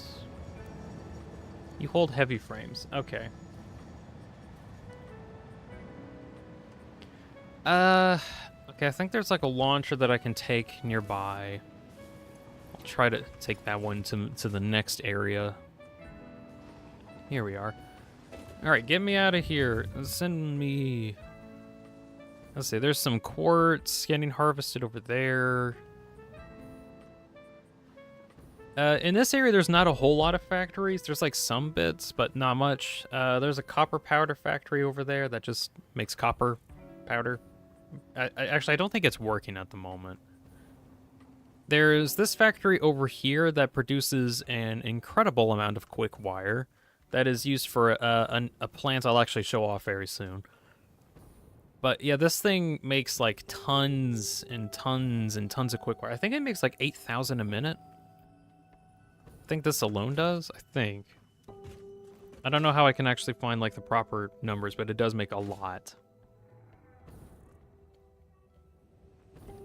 There's a bunch of copper that gets harvested and processed into here, and then combined with some Quickwire that's also in the area, or Caterium that's also in the area, Caterium ingots, and then combined in order to make the Quickwire, and it makes tons of it, just absolute tons. Now, what will be really convenient is if one of the trains that actually transports the Quickwire gets here right this instant. Hello. Darn. Okay, I guess we're gonna have to walk the whole way. Either walk or, like, do something similar. Actually, what would be kind of funny is if I took a train, or, like, made a train and just drove into there recklessly, and then crashed into one of my other trains. What's the worst that can happen? Let's see. Train. There we go. Ah! Onward! My whole base is so big that I have to use the hypertube launchers in order to get around. Or, like, go on some train systems in order to get myself around the place. I also think it's funny. I have an entire train network that spans the entire world, and even still, I don't have trains appear when I want them to. Oh well. So, next stop is going to be, what I think is my most complicated factory. Not really complicated, but just like it's that over there that's like in the hole. That whole thing, that's a factory. Actually, I think I'll stop here. I don't want to get too far in because I might like accidentally hit one of the trains. So this I have not shown off in any of my streams, and is something that I've worked on kind of off camera. This is like an off camera thing.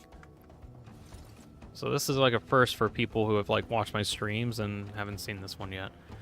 This whole thing is to make a lot of base components for a lot of the endgame items that I have over at the top up there. Main one, the very first thing that I started making was alumina scrap, and this is like an entire other way better aluminum production plant than I ever had on my original one. I don't think it makes as many aluminum ingots, but it does make a lot. I think like 5,000? 4,000. 4,000 a minute. 4,500.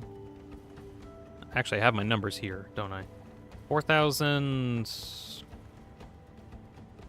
2,100, 2,100. Okay, so actually like 4,000, probably. I think I modified it so that it can go up to 4,500 aluminum ingots a minute, which I think is almost as much as my other factory, which I find is really funny because the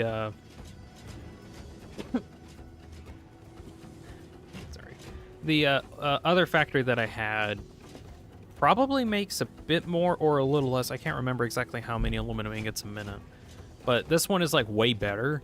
And so when I said earlier that I want to completely dismantle my old alumina factory and rebuild it from the ground up, this is why, because I've figured out how to be way more efficient with how I use my aluminum, and actually made something pretty compact, all things considered.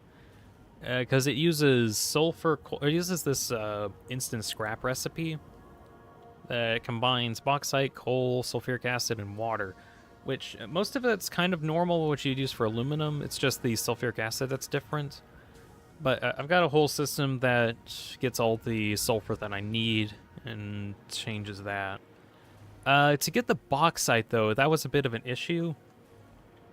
I actually had to I had to convert caterium because I actually did not have enough bauxite. And I've been using somer sleuths mostly for stuff like this, where I wanted to use converters in order to get like an insane amount of other resources. Like over at a nuclear power plant, I needed a bunch of quartz, and I think, was it more uranium? I can't remember.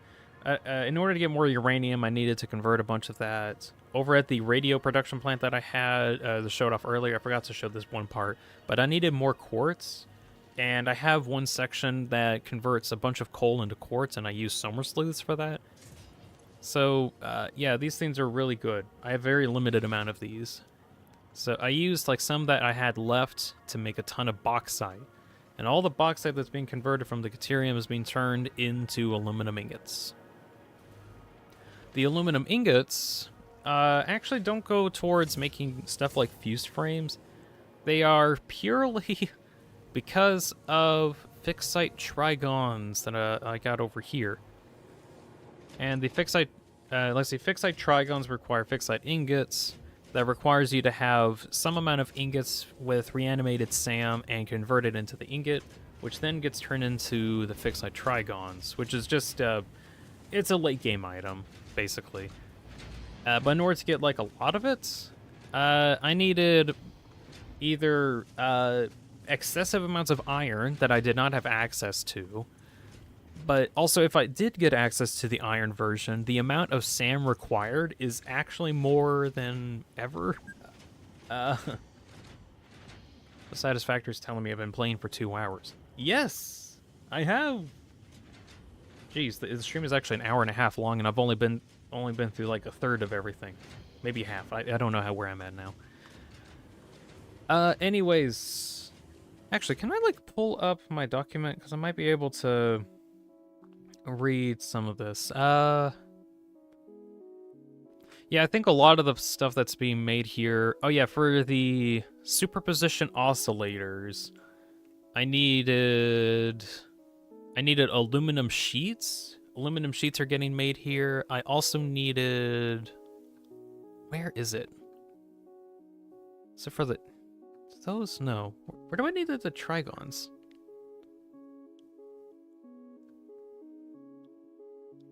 I forgot where I needed the trigons, damn. I think the trigons I needed was like 2,000 a minute, something. Ridiculous amounts. I needed ridiculous amounts. Why? Because I wanted to get 60 a minute of the late game items, which... Oh, bio, that's what it was. That's what it was for. Okay, not that document, the other document. What other document? This one. The biochemical sculptors. Oh, okay. I needed 1,200 trigons. I think I needed to make more because there were other things that I needed them instead. The automated control units from the radio plant are being used to make assembly directors. And that's where this is. And I needed supercomputers. I think I also manufactured... No, I had a whole factory near my turbo plant. Is it a turbo plant or a rocket fuel plant now? I forgot. Jeez, I'll have to check that in a moment. But I have like supercomputers getting made somewhere over there, and that's like its whole process. That was ridiculous. I'll show that off soon. Supercomputers aren't even being made here. Why am I talking about them?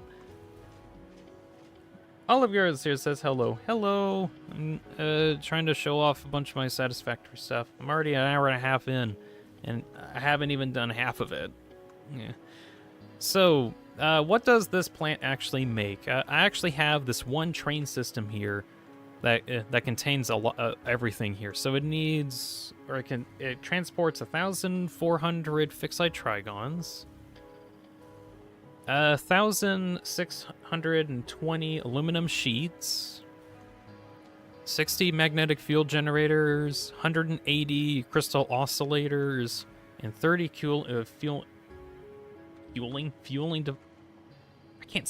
cooling devices per minute. All of that gets transported to the main spawn base that then gets used for creating a lot of late game items.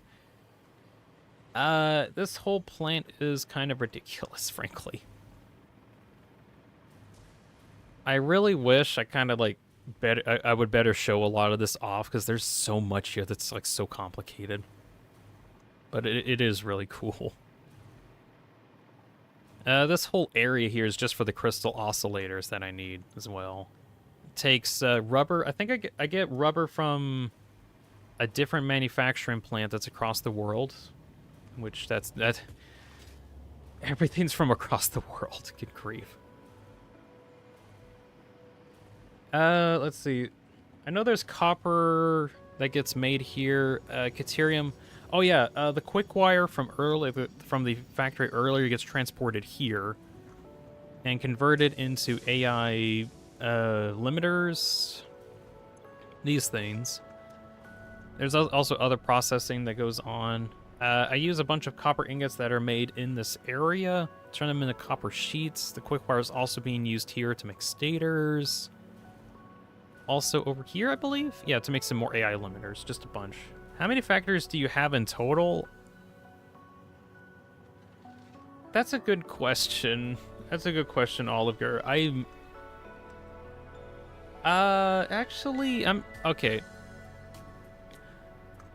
Let's see, if I pull up my map, I'm basically using the whole world as, like, a resource. Okay, I'm trying to see if I can... The answer is yes.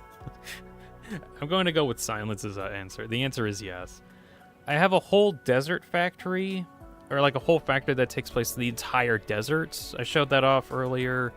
I have a massive drone port over here that has 200 drones that transports water throughout the entire world.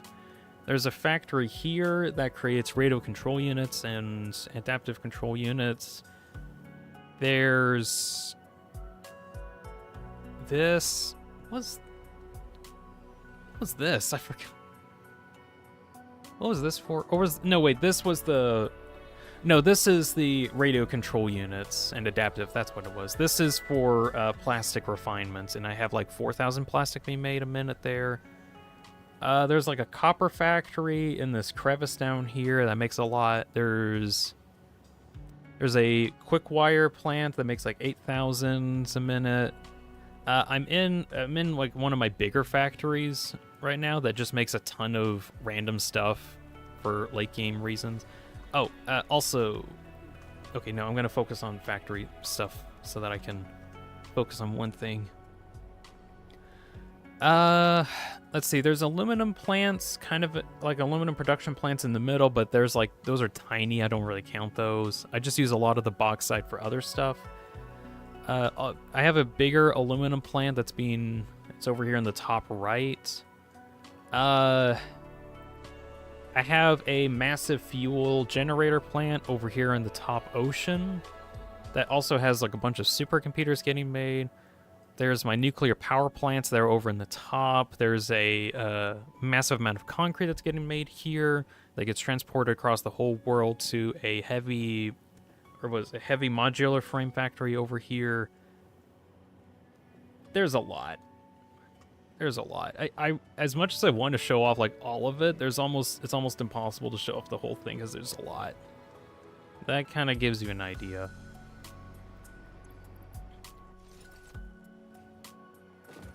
Let's see. Do I want to go to the next factory now or a bit later? Oh well, I'm going really high up just so I can get some air. Oh, I forgot I had another power plant over here. Good grief. There's I have like another nuclear power plant over here that I really don't know how many gigawatts I have. I know I have like 600 megawatts getting made. I think there's a lot. There's just a lot. Where do I want to go next?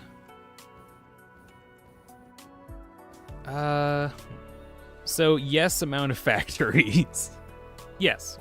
The answer is yes.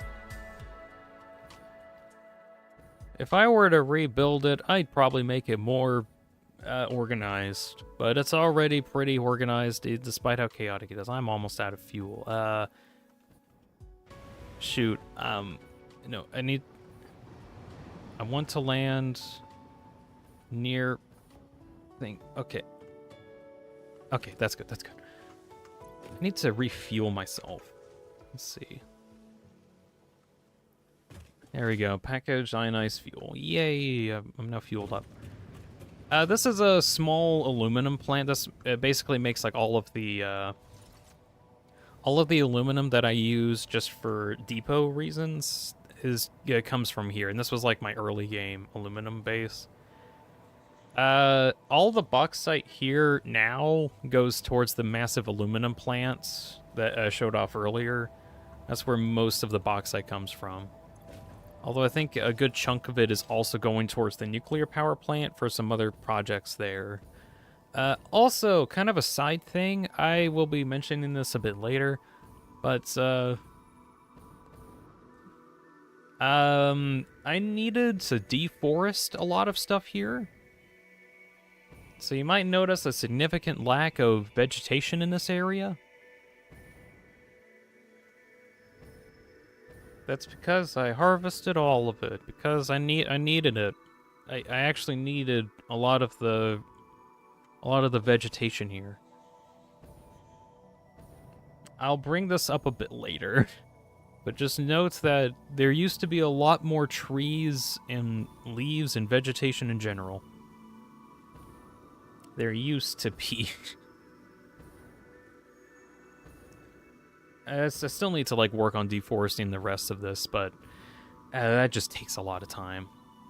Can I reach that train? Or is that too small? No, it's too small. I won't be able to make it. I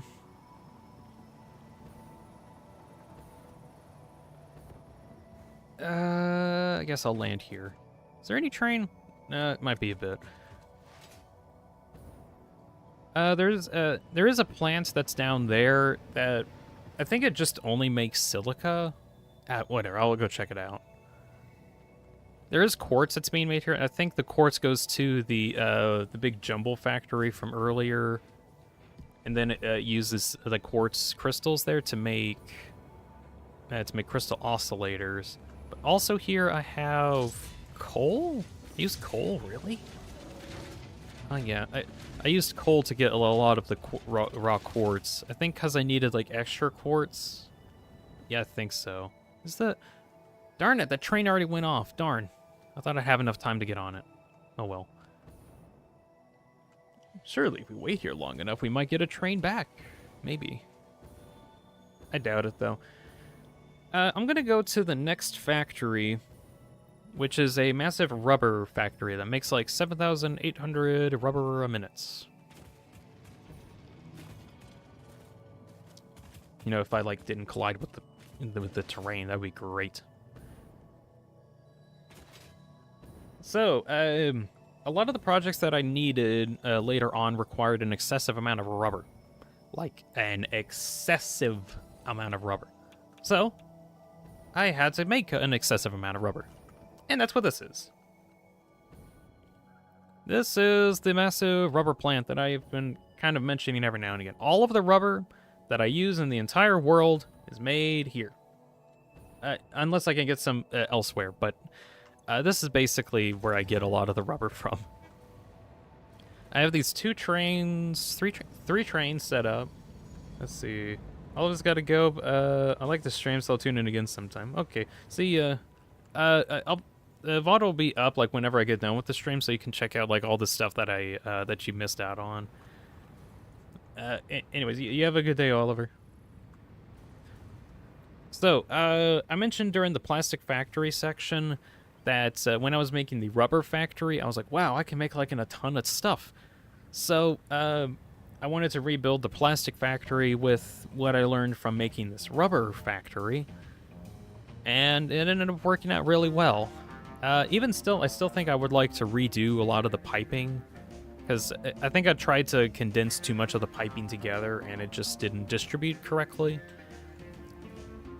A problem that was solved, at least in the plastic factory one, although I do like how I ended up doing the pipes, because they actually are kind of neat.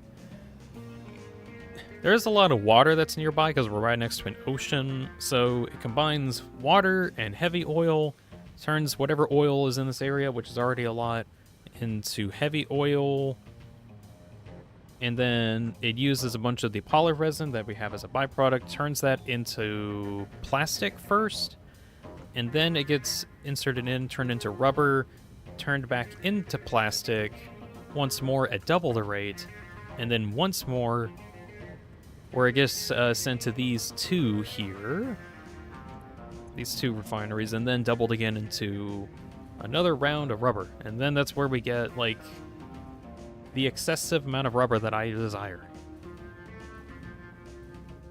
I don't think it's making as many as it should, though, because, like, I think the fuel that needs to be distributed correctly isn't doing that. It's supposed to, it's just not, and it's just going to take too long to figure out how to get it to work. It does work now, so I'm missing out on, like, maybe 500 rubber a minute, maybe. Oh well. Anyways, I got trains set up that go to some of the major factories in the world, and sends all that rubber to those factories and gets them functioning. Anyways, that's the GEGA rubber factory, which is neat. Next area that I'm going to be going towards is, I think, like a concrete factory, but there's also stuff that I used for turbo motors. I'll have a first stop at this concrete factory. This is where I get all the concrete for a large, heavy frame plant across the whole world. I have this huge train that got set up that I actually overdid, actually, because I didn't need, like, I didn't need this freight platform, but I didn't feel like undoing a lot of the trains network, so I'm like, whatever, I'll just have these two blanks. So it uses water from the drone ports as well, so it uses a lot. Can't unload, why? How about that? You can unload now. You better unload. There's a ton of limestone in this biome, which is why I wanted to make the concrete here. And I don't know exactly how much concrete's getting made. It might be like, I know it's in the thousands. I just don't know exactly the numbers. If I had the notes up, I'd know. But it makes a lot. It makes an excessively a lot. I remember I did make something like this on a stream, but I think when I made it, I didn't like what I made, so I ended up like completely tearing it apart and redoing it. Which is funny, because that ended up taking me like 5 hours to do, but most of my streams go on for like 3 hours. So a lot of the times when I was doing Satisfactory stuff, it just took way too long to actually get done, which sucked a lot. But here we are, showing it all off again. So, what's this factory? This one is for turbo motors, which I think is technically, in terms of mass, the biggest factory that I've made on the map, I think. It's definitely the largest. Because, let me see, I need to probably go into the depths down here, because I think this is where I'm making the turbo motors. I think this is funny. Everything on top goes deeper and deeper down until it starts making these turbo motors. It takes the pressure cubes that are coming from the fused frame factory, gets them over here. There's a whole motor production plant, stator plant. Packaged nitrogen gas is also getting transported here. Oh, wait, that's right. There's also modular engines that are getting made here. I forgot about that. This is where a lot of the rubber goes to.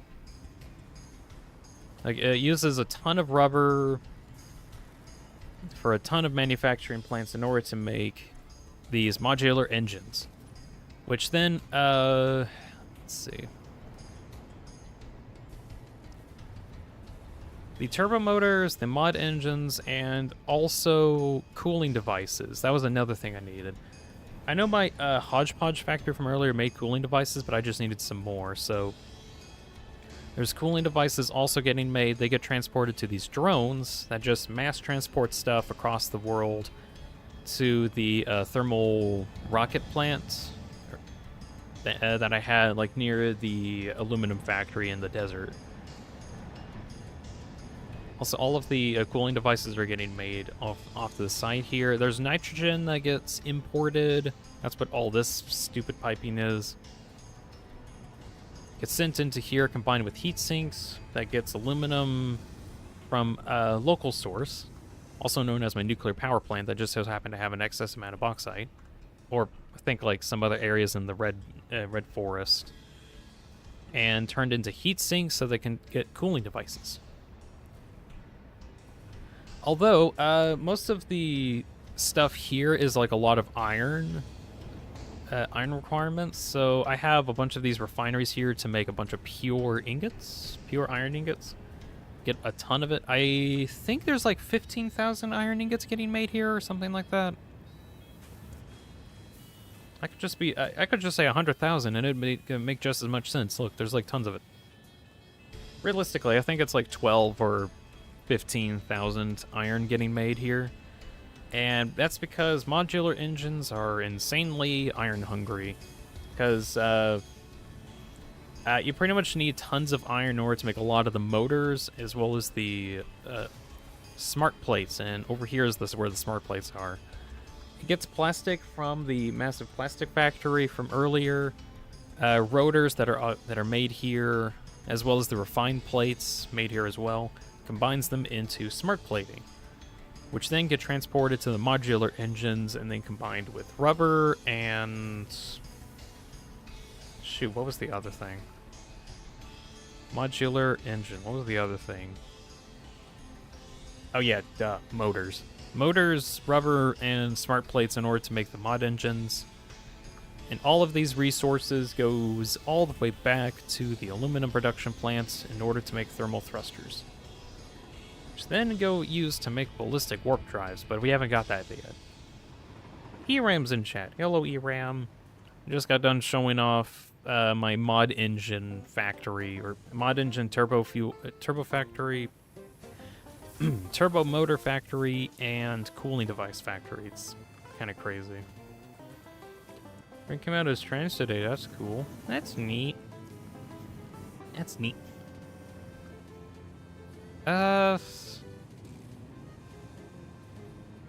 Okay, I think this area's kind of done. I don't know what else to really show off, because, like... What should I say here? There's, like, a lot of iron that turns into wire, because I don't have enough copper, so I needed to use an excessive amount of iron in order to make this. Actually, I haven't even showed off this whole area. This is ridiculous. This whole place is ridiculous. I have no idea how much wire is getting made, but it's a lot. Actually, a lot of the processing here is actually turning the iron into wire. Thank you for the input, Dean. It is indeed neat. Yeah. Okay. I'm just trying to focus on this because not now. Not now. Okay, next area to show off, and this actually worries me a bit that there's no quartz. Really hope there's not going to be a nuclear disaster. Usually there's like a lot more quartz here. I think it's okay at the moment. I think so. This is another huge factory. It is incredibly efficient in terms of making the fuel rods that are needed for a very basic nuclear power plant. Ooh, that just looks kind of neat looking down there and looking at all the conveyor belts moving. That does look pretty cool. Also, something with a lot of my builds is I have a lot of layers to them. So you might notice me like just flying through stuff and then the layers just keep going. I just like that a lot. But yeah, I have a bunch of power plants here. I think it produces 120 megawatts in total. Oh, that one has no power. Damn, why? Why are you having no power? Oh yeah, I color-coded this, so it's color-coded orange. So if I follow the orange conveyor belts to you do not have the electro control rods for some reason. Why do you not have control rods? I'll need to go check. This is the kind of stuff that I do in my free time, just see like, why isn't that working? Humpst. I must think about why it's not workingeth. Humpsteth. Maybe I need to checketh the crystal quartz input or something. No, you're getting the amount that you need. It's just not going where it needs to go. Ah, you're an issue. Stators are an issue. Why are you an issue?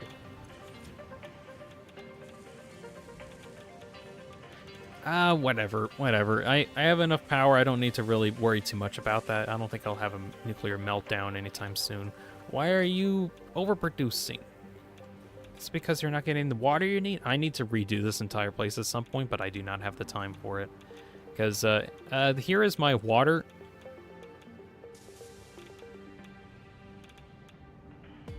It makes about as much sense as you looking at it. Okay. How my whole water system works was my attempt to have a super condensed train system where it would try to contain as much water as possible, package it into bottles, and then transport it there. Because I was too lazy to actually just pipe the whole stuff, and I wish I just piped it. But I didn't, because I wanted it to be difficult.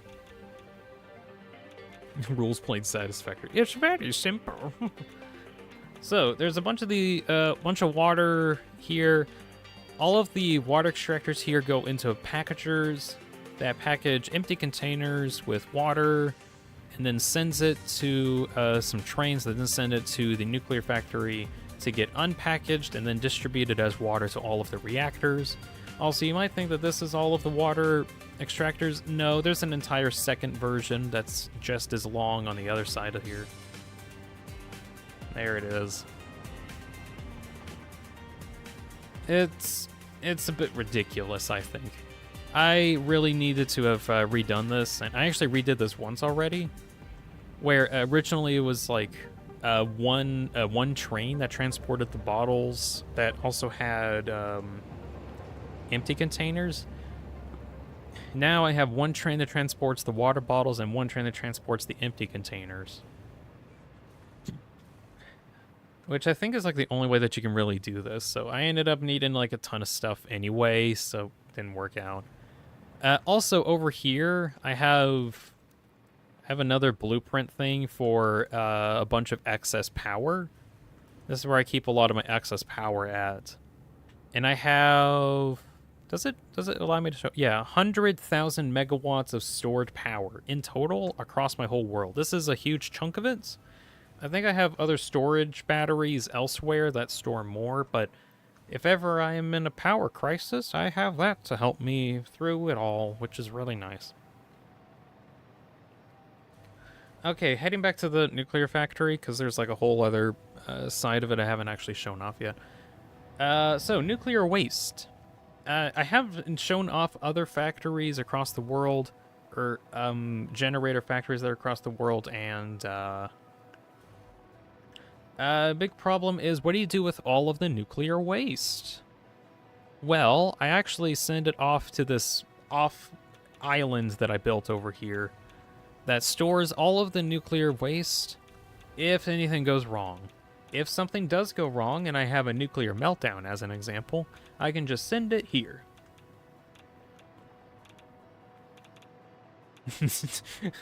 apparently Deltron's and to be ARG according to Anal. It kind of is with the recent thing that's going on. So I think with like the recent thing that's going on, I don't want to talk too much about that because I'm focusing on the Satisfactory World tour at the moment. So all of the nuclear waste that gets produced up at the reactor plants up top, as well as any other reactor plants that are using nuclear waste or have nuclear waste as a byproduct, gets imported here and then put into storage. Afterwards, it actually goes all the way back to the main power plant. Oh. Does this go? Ah, damn. I'm going to have to find a way back. Oh, yeah, there's one of the trains now that's getting some nuclear waste. I don't know exactly how much waste I'm making, but I have a whole system on top of my primary reactor that turns a lot of the waste into plutonium fuel. We can actually get up to it really quick. There we go. So you can kind of see here, all of the reactors are producing nuclear waste, and all of that waste is getting sent up here, which actually does look kind of neat, especially when you like look from the bottom area. I'm just gonna fall for a little bit.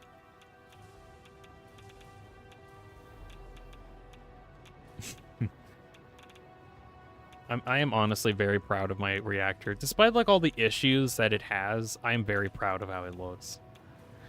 Anyways, all of the nuclear waste from the entire world gets eventually funneled into the plutonium refinement plant that's on top of the main reactor up here. And it's made in such a way that it like consumes way more waste than it uses, or that I can actually produce. Just in case of a nuclear meltdown and I have like a humongous backlog of waste, I can like process a ton of it very, very quickly. But ideally, all of it gets combined with concrete in order to make plutonium pellet, and it's backing up for some reason. Why is it backing up? Oh no, this one's making cells. Okay, that's why it's getting backed up. Okay, nothing's weird. The plutonium cells get sent off to another factory below it. Also, there's a bunch of these particle accelerators, and those make the plutonium pellets by fusing non-fissile uranium and nuclear waste with the fissile uranium is made up here. That's what all this is about. And then it gets combined down here, and then it makes stuff, and then it does things, and then it makes stuff, and then it does things, and then it makes stuff, and then it does things. Many things. Like as for an example, the plutonium fuel rods. Let me head down here. All of it eventually goes to here. And am I able to see how many are getting made? Wow. I never actually like checked the actual numbers, but 11 plutonium fuel rods a minute. I didn't actually realize how many I was making. That's crazy. Anyways, it takes some pressure conversion cubes that are made over at the aluminum production plant that usually makes the fused frames, makes pressure conversion cubes, sends them over here, as well as some other locations like the turbo plant or turbo motor plants from across the sea, or not really across the sea. It's like our next door neighbor, or actually like really close to it. It's like right over there. Anyways, this drone port here, powered by plutonium fuel rods, transports plutonium fuel rods all the way over to the massive drone port. The rest of the fuel rods go over to some reactors off-site here, which their entire purpose is just to use plutonium fuel rods for generating power. That's the whole point. I could probably, now that I have like a lot more, I could probably make some more. I don't really. It's not that I don't think I can do it. It's just I don't have the time to. Anyways, these reactors also make plutonium waste, which is an issue. I do have a lot of waste buildup. But I have so much storage here that it'll probably take until I reach like 1,600 hours in playing this world until it actually gets filled up. For the moment, though, I have like a little processing plant back at the desert base that turns the plutonium waste into some fixite fuel, which I should probably either spend or something, because apparently you can't recycle it, which is kind of annoying. Oh well. Next factory that we're going to be looking at is one of my original fuel factories. Although I've retrofitted it to, I think, run on rocket fuel. I think is what, yeah, rocket fuel. I think I could have gone up to ionized fuel, but that just ended up being too expensive and I didn't have the resources for it. So we're going over here to the rocket fuel power plant. That actually does use some blueprints here. I made these blueprints specifically in parts. This is something that I've tried to do a little bit.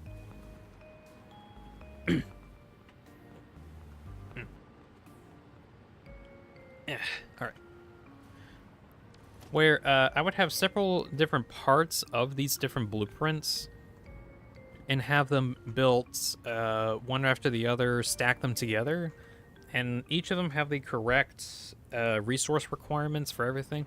They end up taking more space, but overall they end up working out pretty well. How this one is particularly set up is it takes some coal and sulfur from around the nearby area and makes compacted coal over here. There's a bunch of oil in this area, so it gets turned into heavy oil residue. And then I think this water combines into fuel, goes into the next step. Oh yeah, it takes the water from up here that goes from the third step. Yeah, so the third step has like the water input that goes through the second step and then to the first step, and that's where the water comes from. The fuel goes to the second step, gets combined with compacted coal that has inputs that line on the back here. Okay, I think the distribution's on the front, and then it gets distributed on the back for each step.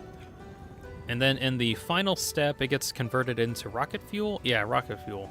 There is a compacted coal byproduct, and that actually gets either gets re-inputted into the system or recycled, whichever one's easiest at the time. And then all the rocket fuel goes to all of these power plants here. I don't entirely know how many megawatts are getting made here. I know it's a lot. That's all I really know. I also have like a bunch of more power cells here just for backup batteries. And this is where I also have my alien augmentors. Yeah, alien power augmenters. I have 4 of these active at a time, which costed me 40 Somer sleuths. So that's like where most of my Somer sleuths are going. I think you can only have like 90 or something. So this is using a ton of them. Each one produces 10% of your current power outputs. Again, so if you have... So normally I think I have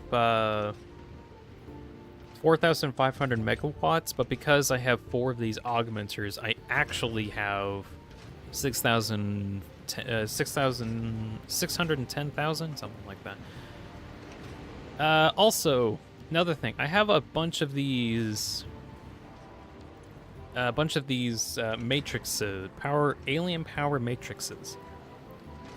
Matrices? Matrici. Anyways, whole point of this is I can surge the power in my augmenters in order to triple my power output, which is only really useful whenever I activate everything. So I'm going to activate everything. Let's see. Does that? Yeah, that puts me over the edge here. Whenever I have everything running, I think I have like some recyclers that are getting rid of some stuff that I don't have active at the moment, so not everything is active. But whenever I can turn on this toggle, the power surge toggle, which actually turns on this truck station, which allows items to go through it. And I'll actually turn this off because I don't want it on for too long. But it distributes all of these matrices, and it supercharges all of the augmenters. They go through a really cool animation. You can see it in full here. The whole upper half just starts lifting up, and it shoots lasers. It's really cool. It's really cool. Okay, they won't be on for too long, but that basically like gives me an extra 300,000 megawatts in terms of power output, which can really help whenever I'm like doing a lot of stuff. I'll turn some of this down for now. Eventually this will run out, and but yeah, whenever I'm need like a lot more power than I can use at the moment, then I turn that on. And I have a massive surplus of those things. Okay, next factory that's like right next to the fuel factory, just because I needed a bunch of water while I was making this and some other resources. This, you know, I'm looking at this now, and this almost feels like it's as big as my turbo motor modular motor factory. I don't know. This might. This is another one of my large factories. It's not height-wise isn't very large, but like lengthwise very big. The main output of it is to try and make supercomputers. At least that's the idea. So, a huge bulk of this is actually converting... Let me actually double check. I think it's... Let's see, it turns heavy oil... Oh, yeah. There's a lot of rubber that gets inputted into here and turned into plastic, because I just needed a lot more plastic, and I just had more rubber than plastic. I take it from my rubber plant, my huge rubber plant. The rubber plant that's huge. And send it here, double the resources output again, using a bunch of the oil in this that I had spare that I wasn't using for my fuel generators, in order to convert into plastic, and then send that into the whole system. There's also a Caterium import going on, combining it with copper in order to make a ton of Quickwire. And that's what this whole section does. And the Quickwire itself gets distributed to all of these huge manufacturing plants. This is also a little blueprint. It's like a little blueprint segment. I've started trying to make like segmented blueprints here that are like little modules that I can add on top of each other, which actually ended up working out pretty well.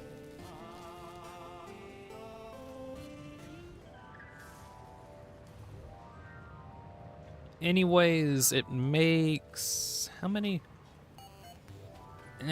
It should be 60 supercomputers a minute, but for whatever reason, it's only making like 50, which kind of sucks.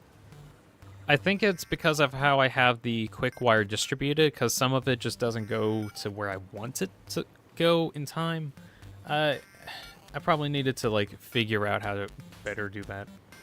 My Michelin's here says sup. Hello, hello. Showing off my Satisfactory World. I'm on this like supercomputer part. Let's see, trying to see how much of this is. Right, we're I guess the next place to go is all the way back to spawn, because that's where like almost everything ends up. Not really spawn, but like the main base that I use currently, so we're gonna be heading there now. Shoot, where do I have... Oh, hey. Excuse me, I need these guts. Is this the next mumbo jumbo? Hey guys, so today I've figured out how I can do some pretty cool stuff. Look at this. I've made this big factory that spans the whole world. I don't know how to do a good mumbo jumbo. Yes, T. That's bad. But yeah, this world is stupid, massive, huge train network, goes everywhere. It's ridiculous. Right, final thing. We're gonna head back over to the main base. So, one of the original goals that I had, or at least I made up like later on, is I wanted to make 60 items a minute for all the lithium items, the stuff at the very top above me, like above me. I wanted to get 60 items a minute for the nuclear pasta, biochemical sculptors, the expansion servers, and the ballistic warp drives. That was what I wanted. Results, difficult. Very, very difficult. I can get nuclear pasta, biochem sculptors, and the expansion servers good, like without any difficulty. The problem that I've encountered is with the ballistic warp drives. I did the calculations, and where do I have it at? The dark matter crystals that are required, I need like 1,400, and I think I did like some more calculations because I needed more dark matter crystals than I expected. And I needed like 3,600 or something like that. So, at least for this one, I needed like 2,400 coal per minute. No, shoot, 24,000 coal per minute, sorry. I have a little note here that kind of describes my feelings at the time. That's my feelings at the time. There is literally not enough fuel or not enough coal on the map to even potentially reach that. Like, even with all the resources that are currently on the map, it's like nowhere near enough. And I'm even trying to like hide a lot of extra stuff. Like, a lot of the coal I have is being used for steel or like other production stuff, so I really just do not have the coal for this project. So, even though I wanted to try and have like 100% uptime as much as possible for those items up there, that just was not going to be possible, just in general.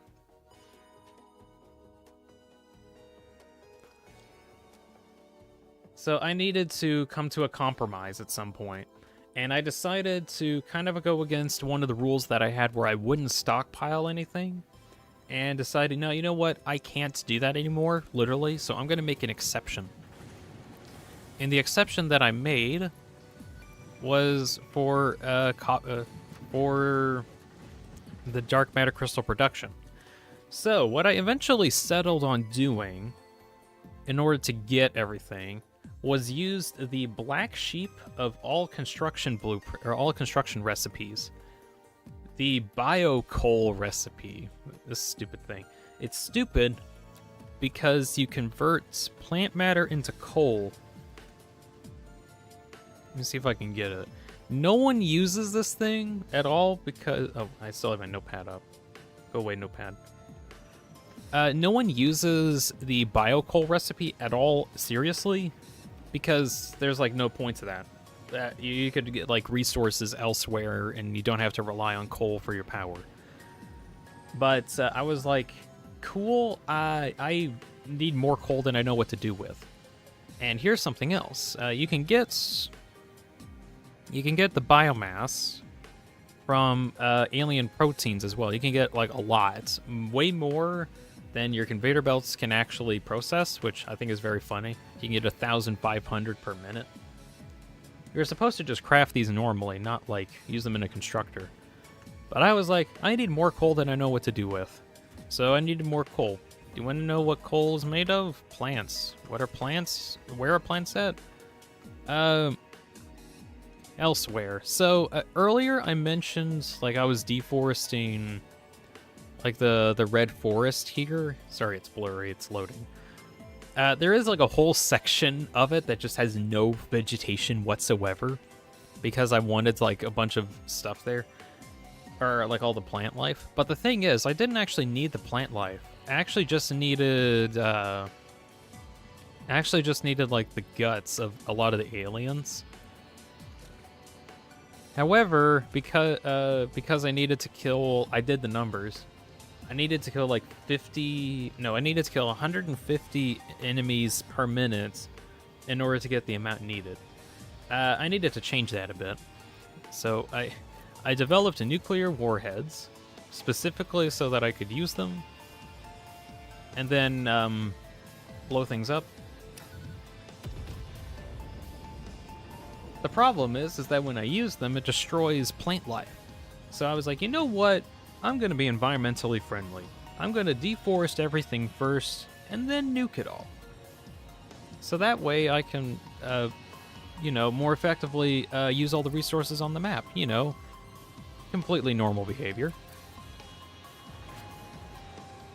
I needed to harvest the land's resources first before I nuke it in order to harvest the alien resources. Yeah, completely normal behavior. Anyways, I take a bunch of the plant life and whatever other alien gut stuff that I can find, and throw it into these constructors here that have summer sleuths. Also for the guts, you can turn it in. You can double it with the summer sleuths, which then get doubled again in order to make 3,000 biomass per minute. Again, way more than this is a Mark 6 belt. It only processes 1,200 items a minute. There's no way it can get the biomass out in time, so there's no way to properly automate this in any aspect. But all of the biomass then goes over to these constructors over here and gets converted into coal, which then gets taken. Let me see if I can navigate through my maze. It gets taken to this massive storage surplus area that actually is okay. It's almost full. Great. Usually this whole thing, I did the numbers. I have a lot of storage here.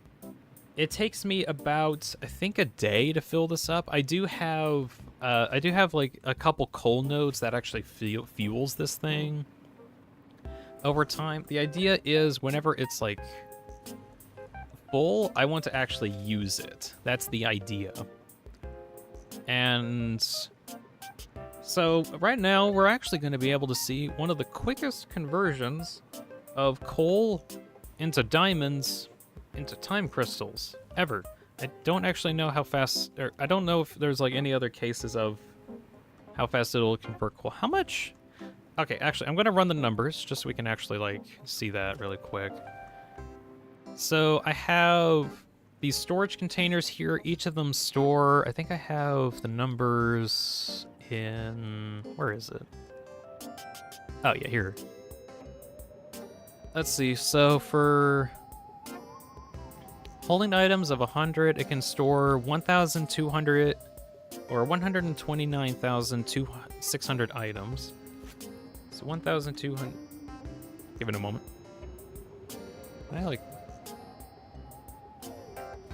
Oh, geez, what was the number? I forgot already. I can't. These numbers are just too big. 129,600. Okay.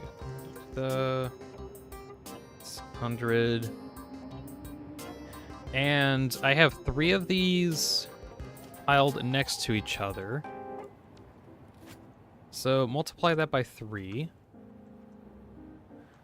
And how many long is this? It's 1, 2, 3, 4, 5, 6, 7, 8. Okay.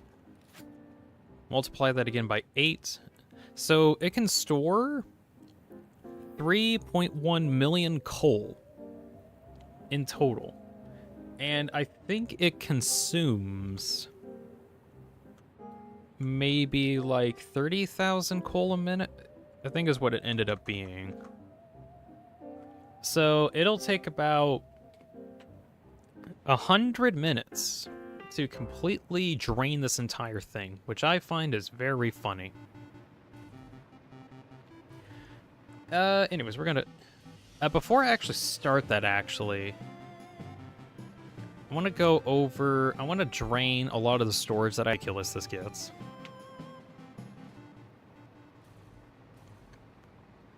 Over here, I have like a whole other production plant just off to the side, but I think this is funny. This entire insanity here, this entire mess that is here, that is now the actual biggest factory. I don't know why I like bragged about biggest factory. This is the actual biggest factory. All of it comes down to here. Stores ballistic warp drives, biochem stuff, nuclear pasta, other stuff. Let's see. I want to make this ridiculous. Okay, activate this thing. That has like a bunch of surplus. That's gonna get rid of pretty soon. I have a lot of this stuff in storage. This is the most valuable stuff that I can ever get rid of. I want to find out right now how high I can get the sink value. So I'm just gonna like completely drain this entire thing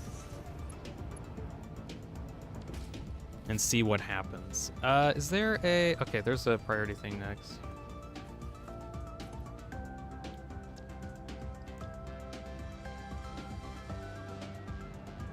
Okay, I might need to watch this because things are going to start turning on soon.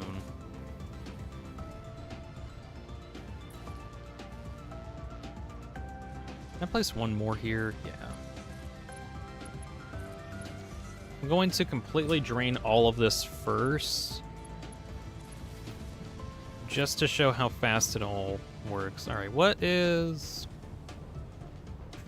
Hell yeah, energy limit.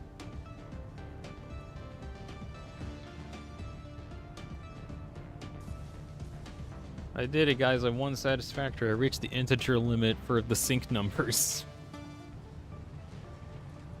I've won Satisfactory. I want to see if it stays there for a bit. It takes a little bit for it to like register stuff that's going on.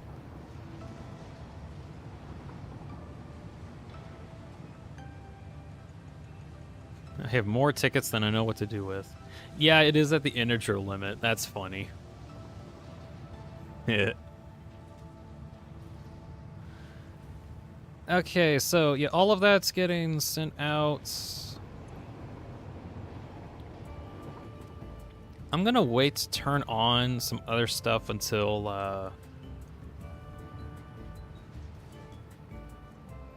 okay, actually I'm gonna see if I can turn things off. Hold on.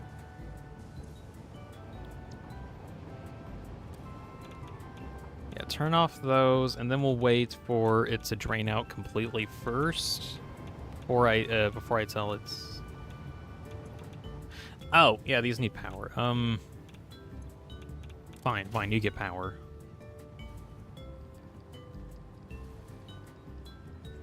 This is absolutely ridiculous, the amount of items that are getting sent through. Right,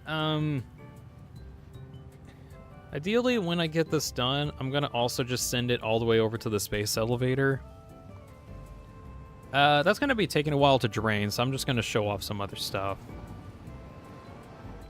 Oh, yeah, what was the ticket count? I think I started at, like, 860, and we're already 880, which is crazy with it, where we're at now.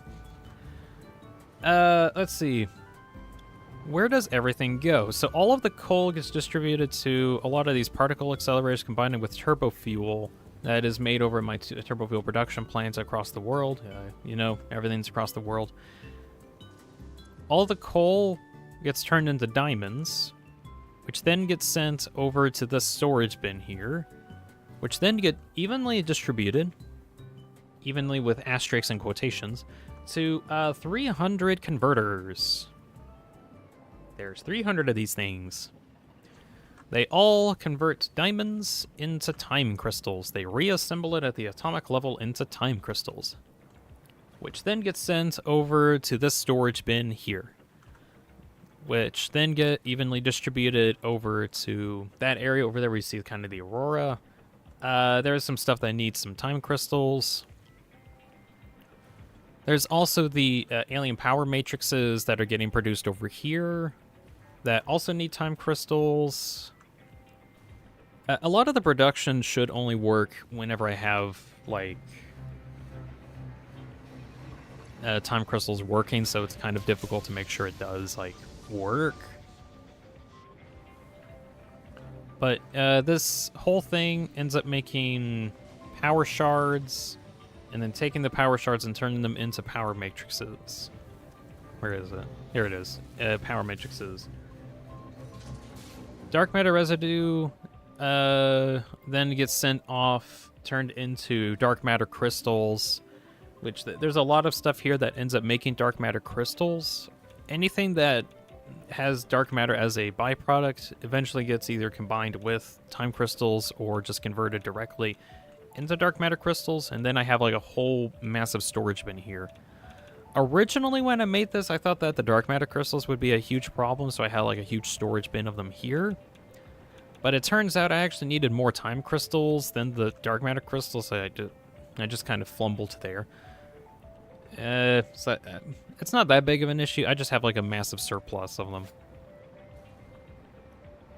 The dark matter crystals go towards making the ballistic warp drives that are made in this area here. This big old hallway has like a bunch of manufacturers, has like 120, I think. I think it's 120 because each one only produces half a minute. No, it's 2.5 a minute. A lot. There's a lot. Why is this not getting all the dark matter crystals it should be getting? Because it should be getting it.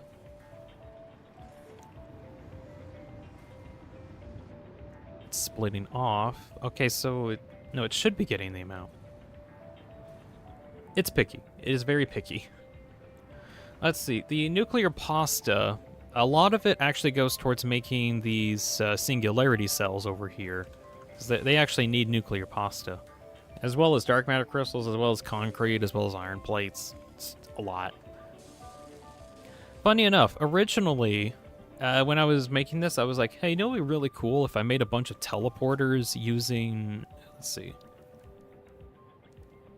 Because, like, there are portals in this game, but they require singularity cells in order to work. I had the idea if I just have, like, a huge teleporter system. Frankly, that just got to be a little too expensive and also just too time-consuming in order to get set up, so I just never ended up doing it. It's still an idea, though.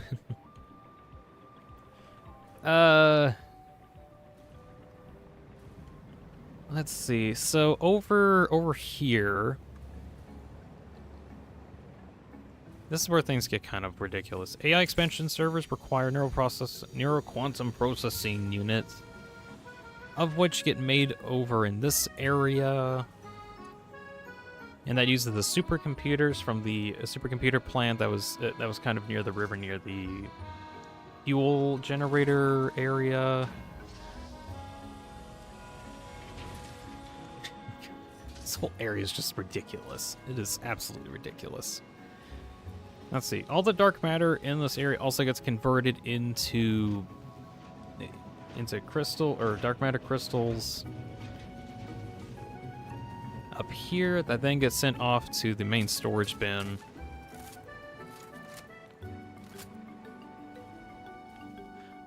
And this is also the train that comes from my Hodge-Podge Factory, where it just gets kind of one of everything, and it transports it here. Let's see, are we about drained?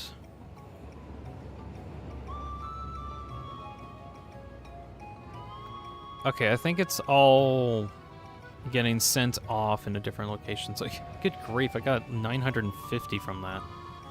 Or, I got like an extra 100 tickets just from like sending all those out. That's funny. Okay. We get rid of that now.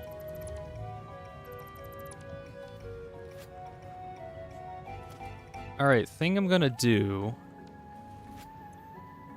I'm gonna actually do the dangerous thing of enabling everything at the same time. I'm gonna have to activate my matrices as well. Because yeah, look at that power drain. That's ridiculous. But then the matrices kick in. And then I don't have any power worries. Or shouldn't. There we go. So that should hold me over while I'm producing everything.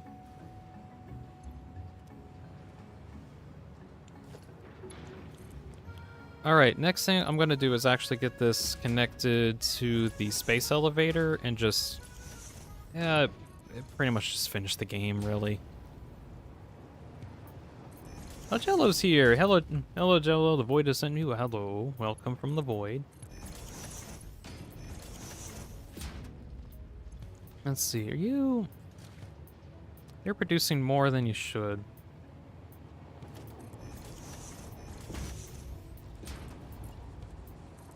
There we go.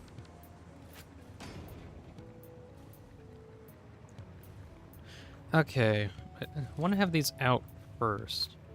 I tried to like drain out of a lot of storage that I had just to like kind of show some of this off. So we're gonna just haphazard. Frankly, a lot of this is like I'm gonna haphazardly move stuff around. Whenever I like got to making a lot of these late game factories, a lot of it was just like I'm gonna hodgepodge connect everything because I just want this stupid challenge that I challenged myself to be done. So I like got way more sloppy. Did make some cool stuff though. It's just like got really sloppy. I can say hi to the Void from you all if you want. Oh, that'd be cool. Hello, Void. And that's the message.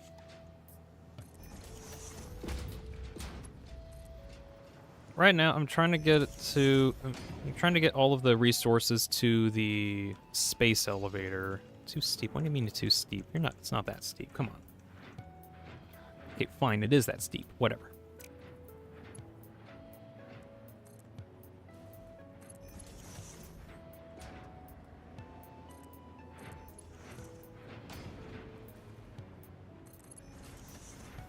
Yeah, elevator's just over there. I probably should have, like, built it or rebuilt it over here. I just, again, never had time to.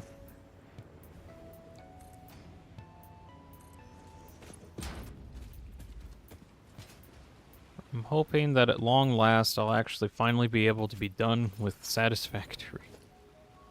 I've been waiting so long to actually, like, put stuff into it and actually finish the last phase because I wanted to save it for specifically this moment whenever I'm actually, like, streaming getting it done, so that'll be cool.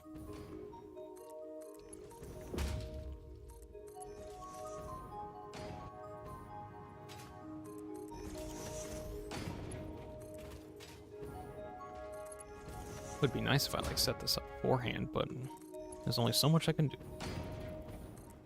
Most of the time I spent was like actually like making sure everything was finalized.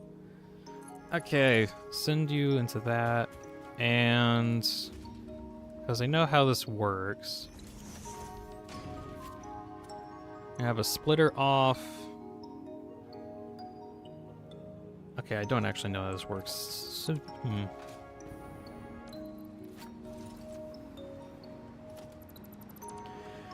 Let's see, I feel like there will actually be a issue later on if I'm not careful.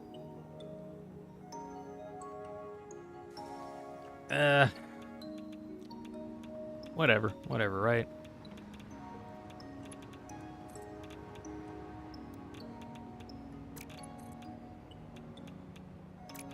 Do you not want to plug in? What?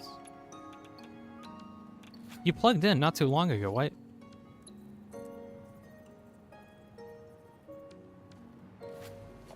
What? Are you telling me I had all these conveyor belts in reverse?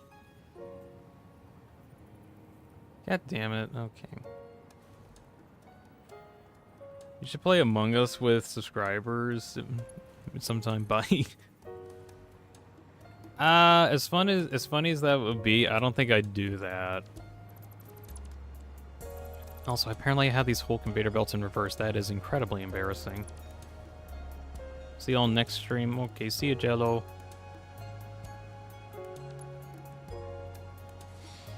Good grief. Apparently I had these all in reverse. How did I have them in reverse? That's literally impossible.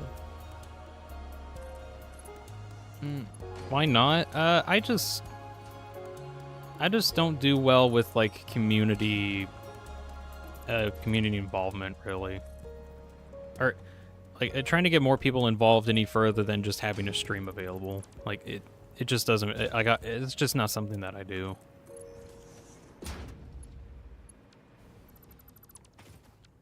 There's already like a lot that I have to think about for like doing these streams anyway. I don't want to worry about making sure a bunch of random people that I may or may not have met before are able to get into a lobby. It's just a lot of stress on me.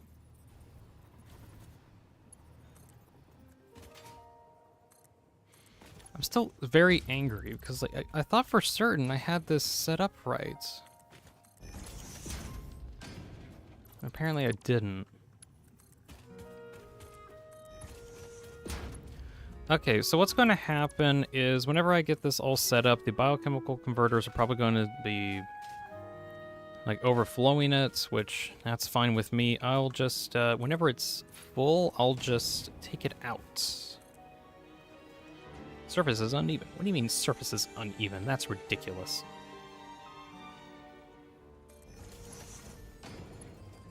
It's the kind of ridiculous stuff I have to deal with.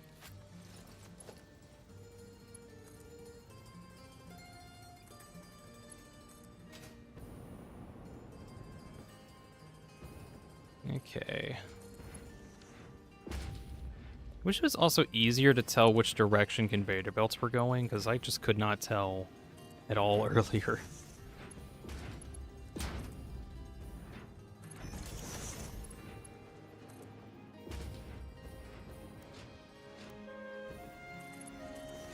Anyways, we're nearing the 3-hour mark. I frankly did not think I'd actually be still talking about it for 3 hours. It does not feel like 3 hours at all.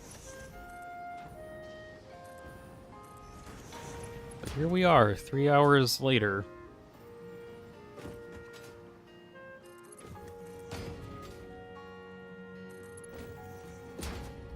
Okay, so are you like set up right? No. We'll just get you out of here then.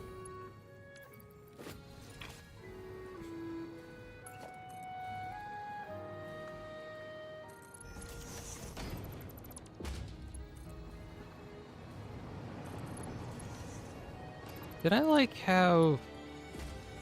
How did this happen? Because I have, Oh, I had the merger in the wrong output. Oh. Okay, that makes more sense now. Shoot. Okay, there we go.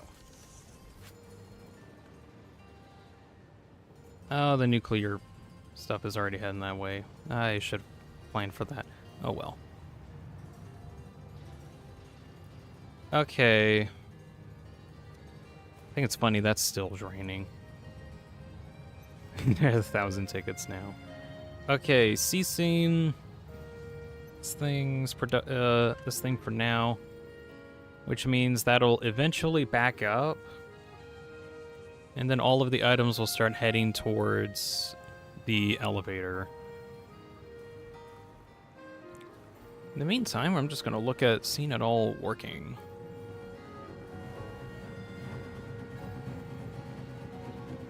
So yeah, all of the coal is being converted into diamonds. You can see that happening here. Converting at a very fast rate. Diamonds then get distributed to the 300 converters. And that all eventually goes into the storage bin that holds the time crystals that go out and redistribute them to all the factories that need it.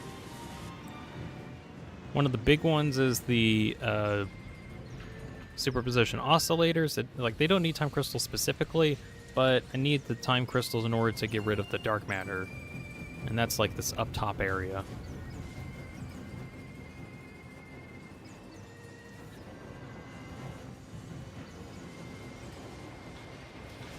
And then once it makes the oscillators, those get heading over to the warp drive plant over there, and creates the ballistic warp drives. And eventually we just get back. Okay, I need to check something. I think the... Actually, no. Let's head back. Let's head back to the space elevator now. Okay, can I go onto a train and head over there? Let me figure that out. This is like the main train hub railway that I use to get in. I need to also show off my train railway. Okay.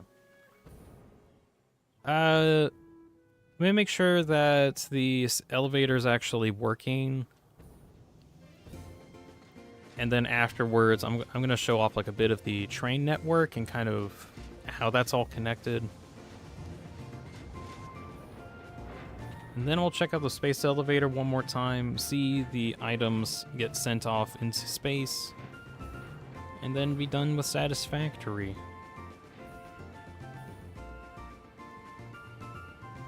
Okay, so issue that's coming up is because the nuclear pasta's already done, it doesn't need to be here anymore, so... Let's see. Programmable splitter, we'll set it up so that... anything unidentified goes out, and over here, nuclear pasta, of course that happened.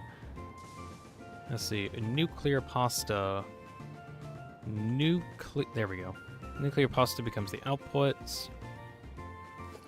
and we'll just sync it? Yeah, sure, we'll just sync it.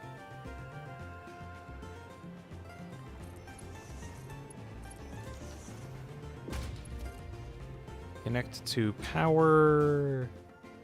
Where does this get its power? Oh, it's over here.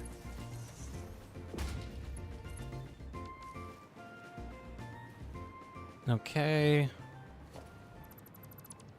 And then restart this. There we go. So already, some time ago, I already got the nuclear pasta in, so I don't need to worry about that too much at the moment.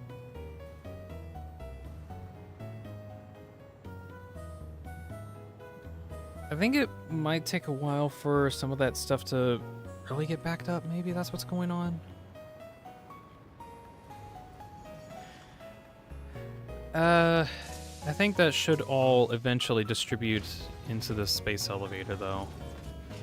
Okay, in the meantime, while I'm waiting on that to work, I'm going to kind of talk about my train network, because it was a pain to get up and running. So the entire city that I have, this factory city thing, is very complicated in terms of the train network. For a while, I had a problem where trains kept colliding with each other and causing backup jams and such, so I needed to kind of redesign where all my trains were going and how they were coming in or how they were coming out. And I eventually settled on having one big input area, and that's actually kind of near like the main factory over here. There's 2 lanes of trains, and they go into like one area that goes into the very center of the whole train network. And then they also have one way out as well. So we're going to look at like the one way in currently. See that train taking the left lane. Depending on what lane some of these trains come in on, like this one's taking the right lane. This is only a one-way, so there's only one way that these trains can go into.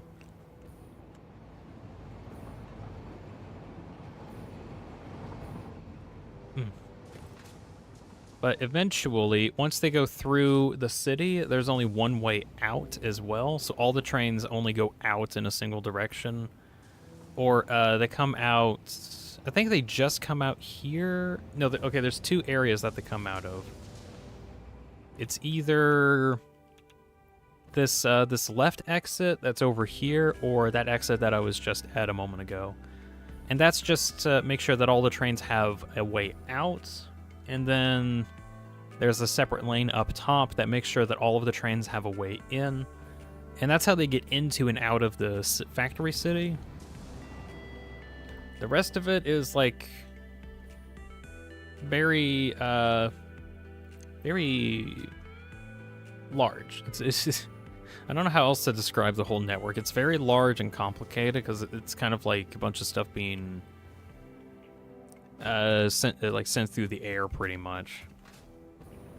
I didn't make any cool bridges or anything like that. I didn't have time to make cool bridges. I just wanted my project done.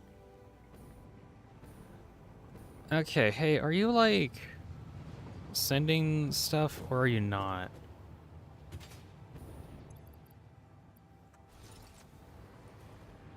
Is it because you're full? Oh, you are full.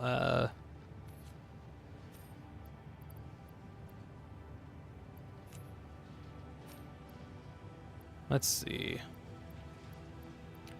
Just gonna fill that up.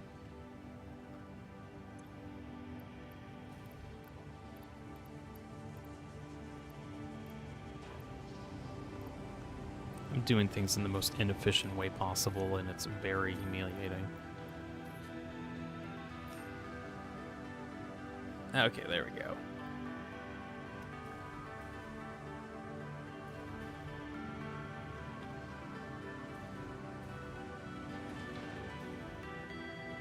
Ideally, this should just be done in, like, no time.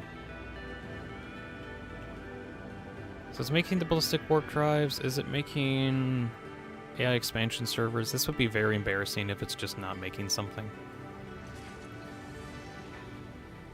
Okay, it is. It's just taking a while. Okay, and I have a bunch of machines up and running, so this should be... ideally, in the next few minutes... all the biochemical stuff, the expansion servers, the ballistic warp drives should be ready.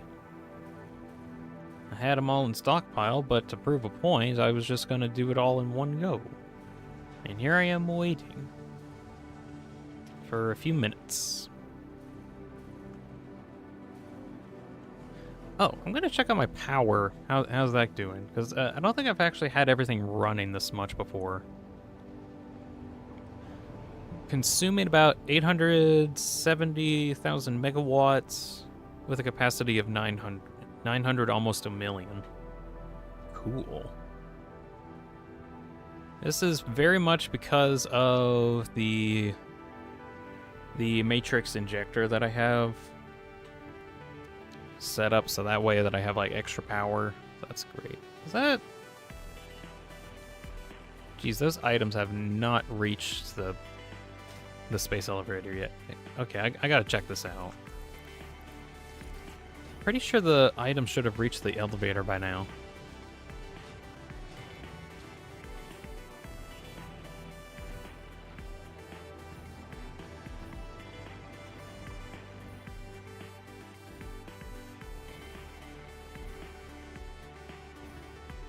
And of course, the pasta's gotten here. Where's...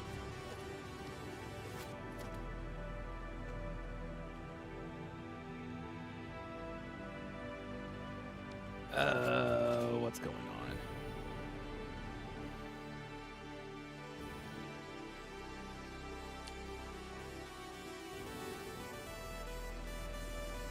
What is going on? This should be... Unless I'm really crazy and I forgot that I had like a buffer that everything's trying to fill up first. But I thought I filled that one already.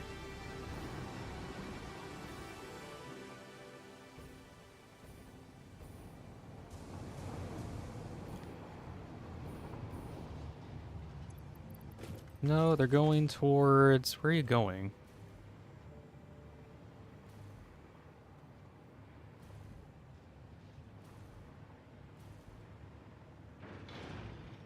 Where are you going? Oh, it's going up to this one. Oh. Forgot I had it, like, up top. Okay. Yeah, okay. I do have the resource. I could just, like, finish it right now. But I want it to be, like, sent to the elevator. That's what I want.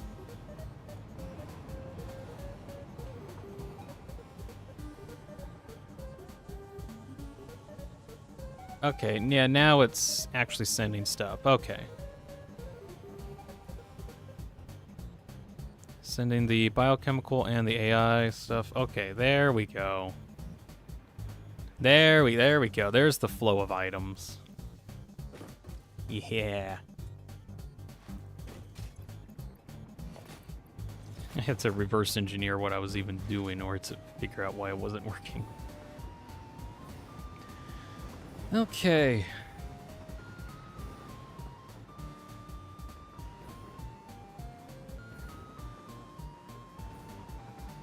I'm actually amazed that my computer hasn't exploded yet with how much is getting processed.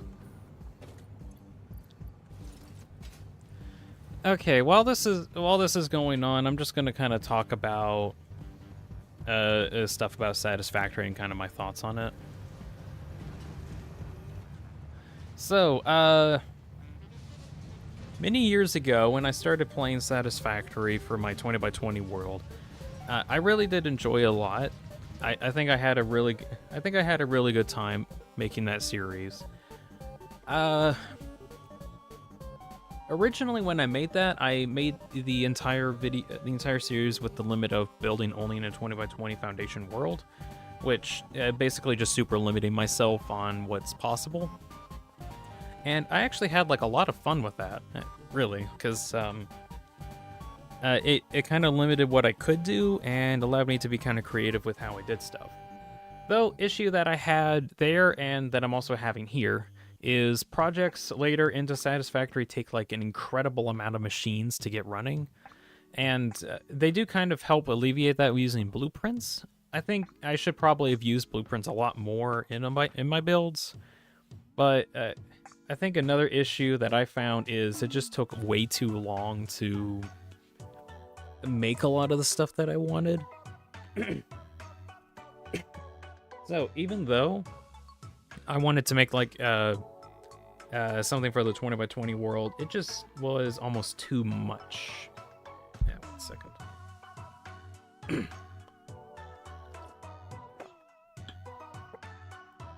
Okay. So when I wanted to make this streaming world instead, the idea was to try to do Satisfactory again, but this time with something a little different.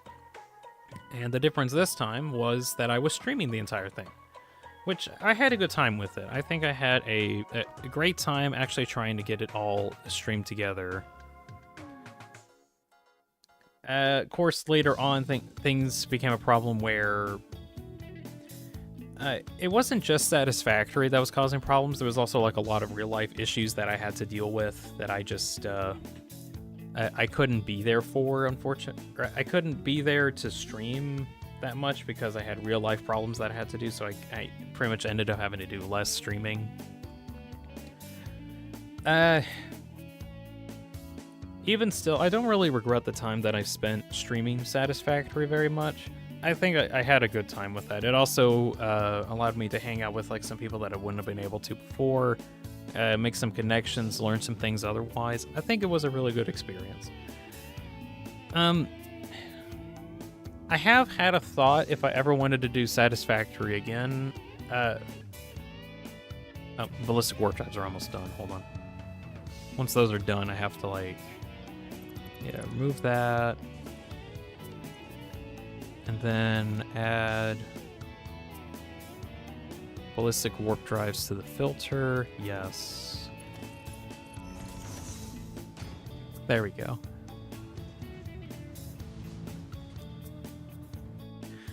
Let's see. So what I've kind of had a thought about if I wanted to do Satisfactory again at some point. And if I was going to, I'd probably want to have a mix of streaming my experience on it, but also making videos on it. Then again, stuff like that just takes way too long to do, and I don't really have the time to do those, unfortunately. Or I don't have the time to do them as much as I wish I did. So I don't think I'd actually go full in on a whole new series at all. I might just like play in my own time, maybe. I'm not sure. But, why is my radiation level increasing? Hello?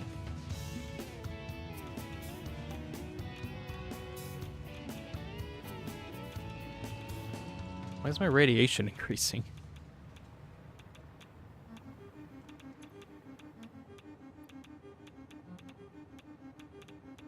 I don't have anything radioactive. What?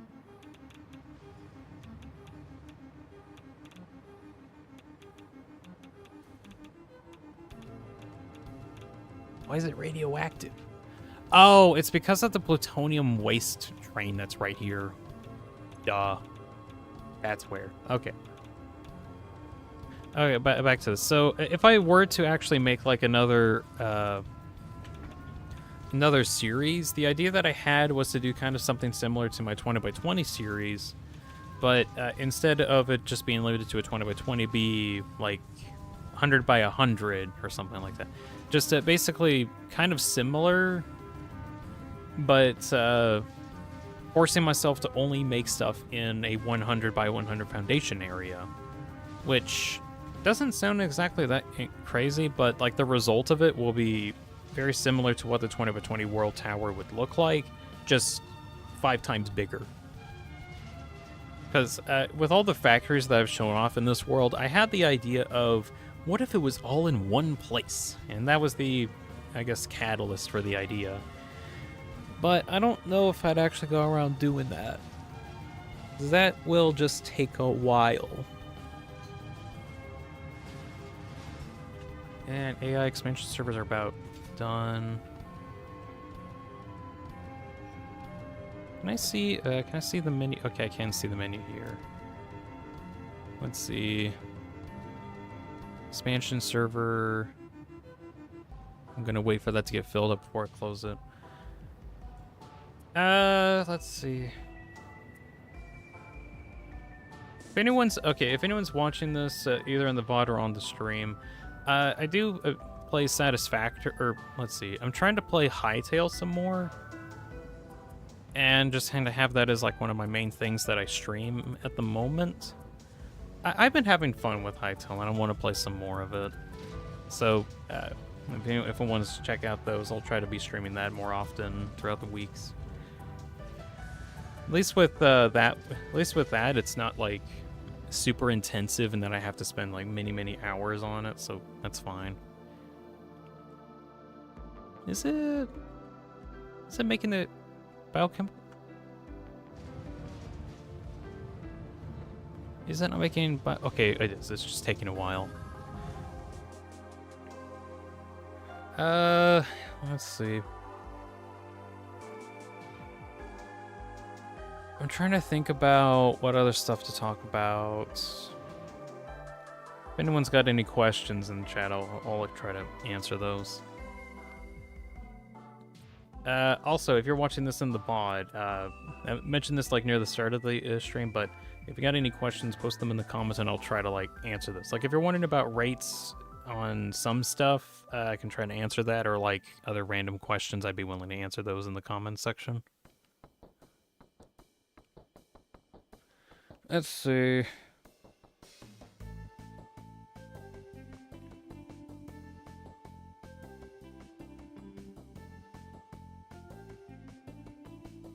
Ah, jeez, I feel like the biochemicals aren't working properly.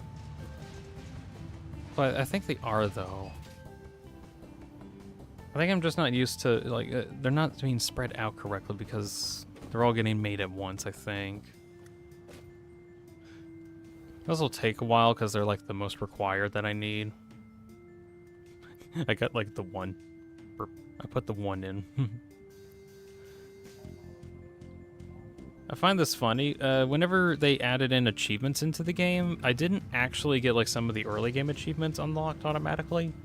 So it actually is in my best interest to replay the game at some point if I want to get those early game achievements. But I just don't have those at the moment.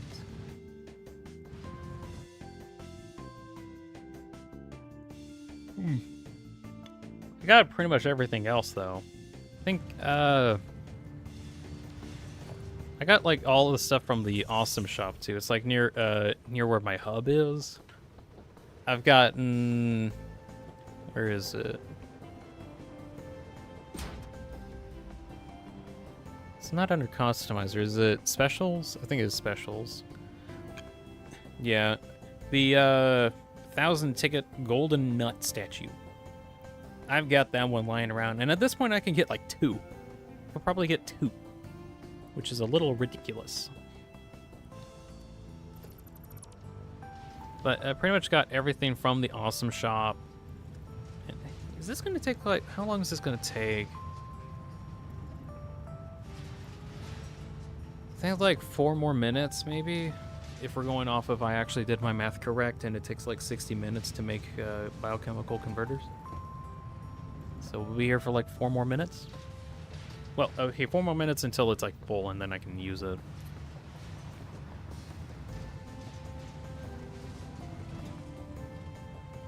No, it's filling up. We're at 600 now. Hey, how many tickets do I got? Yeah, I got over 1,000, so I can just make another golden nut. You know what? I do feel kind of proud of myself, at least, because I was like, yeah, I managed to reach the integer limit. Although, I guess that's kind of easy when I had like an insane amount of late game items all in one place, and then I just poured them into the recycling bin all at once. So that's cool. I guess it just doesn't feel quite right because I like did a bunch of stockpiling. Speaking of, I think actually I might just like swing over. Well, Coates here says howdy. Hello. We're kind of getting nearly done with the kind of the world tour thing. We're finishing up the space elevator right now. We're waiting for all of the components to be processed. I think like a few more minutes for the biochemical converters to be done. Or sculptors? Sculptors. But yeah, I've been showing off my Satisfactory World for the past couple 3 hours. It's been 3 hours now. Good grief. But yeah, past 3 hours I've been working on showing this off as much as possible. Yo, Alexis is back. Hello. You're just in time. I'm just about done with the stream. Let's see. I was gonna check out and see how my coal is doing, because I did like a huge stockpile and I only have like I think 100 minutes of it lasting. Seems to be doing okay. Lex is back from the master class. All right. I hope it did very well. That is how long it's been. It has been like 2 hours or so. I've went through like so fast I didn't even realize. Oh, I guess I could try to like get some of the resources out of here. I have this train that I just go around the map and I harvest like a bunch of plant life and materials to turn into coal that I then use for my diamond processing.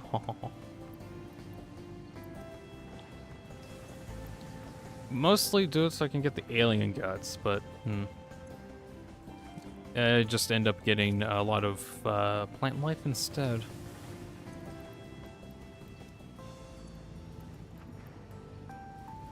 Let's see. It is 780 out of 1,000, so it's almost there. You have nothing to do until 18 hour now. Well, you got nothing to do. That means you can do everything. You can do anything that you want. Within reason, of course. Oh, shoot. I almost forgot. A bunch of SAM, reanimated SAM is getting made here. A lot of these SAM ore that's around the map, I pretty much have filtered over to here, and that's just to make stuff. Let's see. It's either here or over at the Hodge-Podge Factory that uses a lot of SAM in order to create stuff. I think this one just uses the SAM in order to make... Was it dark matter, or what did I use it? Yeah, I forgot what I was using it for. Oh well. The day is basically over because of Quickwire at the end of the day. I'll just be writing. Alrighty. Is it almost done? Okay, it's 800 out of 1,000. A few more minutes. I think... A couple of regrets I do have. I think there was like some stuff that I did wrong in terms of some of the stuff that I had. Like I showed this off in my supercomputer area, but it just doesn't reach 60 a minute sometimes. Actually, can I see? I think I have like a rate clock over here that shows if I'm actually able to make it in time. See how many a minute is actually being made. Yeah, for some reason it's only like 50-ish biochem sculptures per minute. That's the same thing with a lot of these. So it doesn't even reach the 60 a minute that I was like, that I was building for. And I'm not really sure why. Like, it could be like the Fixo Trigons aren't coming in. Could have paused because phone is at like, at 80%. 3%. That does sound like a reason to not watch. Oh well.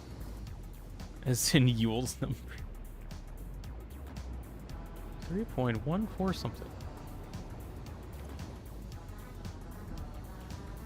I'm still curious. It said it was only like 50 a minute, but which one of these machines is not creating the sculptors fast enough?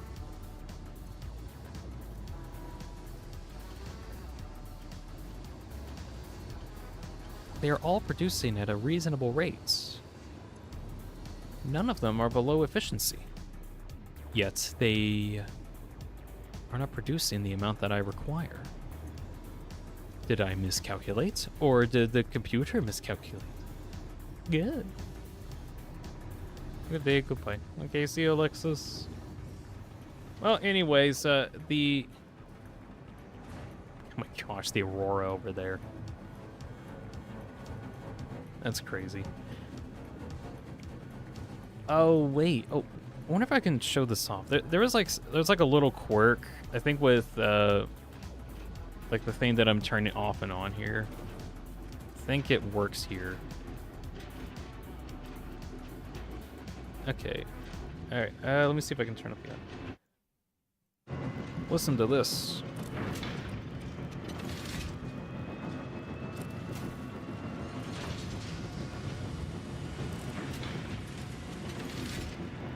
Okay, it's not as loud as I thought it'd be, but like, there we go. Like, there's like a super loud noise every time I turn off and on the stuff. That's because all these like huge quantum encoders are like suddenly turning on, and they all just make a really loud noise. Okay, space elevator is done. As in done. As in I'm done with the video game done. Finally, after like 2 years, I can finally say I'm done. Yippee! Yippee!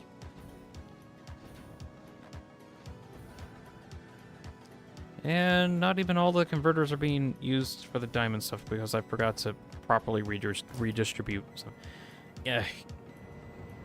Yeah, for the diamond things, I don't think those are distributed correctly, so they're not like at an appropriate rate. Oh well. Well, so that is satisfactory, I guess.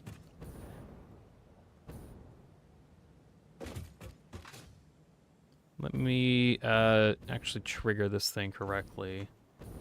I wanted to probably like make this a bit better at some point, but oh well. Load it in.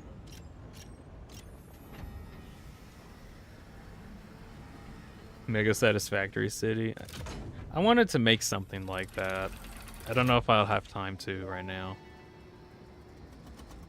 Unsurprisingly, here's another presentation, but don't worry, I have improved it. This Thanks. last delivery will be the most important action you have ever taken. Yay. Perhaps you want to take a moment to contemplate the gravity of your achievements. Alright, that's enough. This is the end of the I didn't have enough time to program. think about it. Come on. All you need to do is wait for the automated Phase 5 construction to complete. Simply throw the lever and further instructions will be supplied when relevant.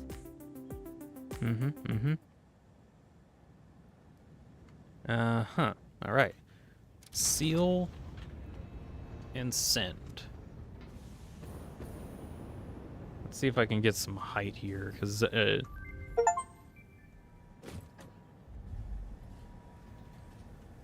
actually, let's see. I want to see if I can get some distance, actually. Up it goes.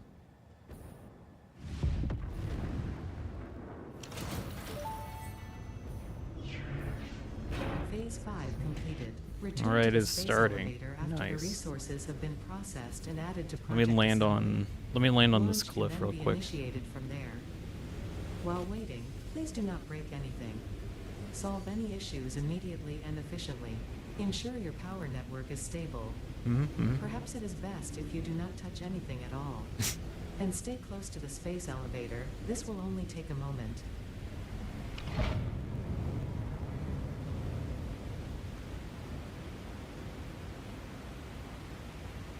So right now, it's trying to actually build a massive spaceship.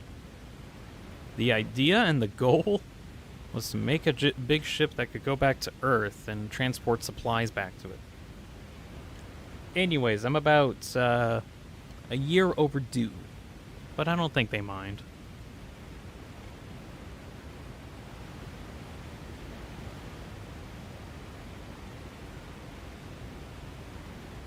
Or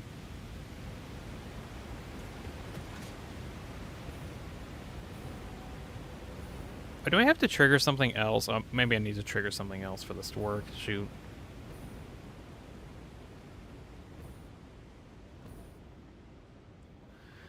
Okay, we're gonna head back to it really quick.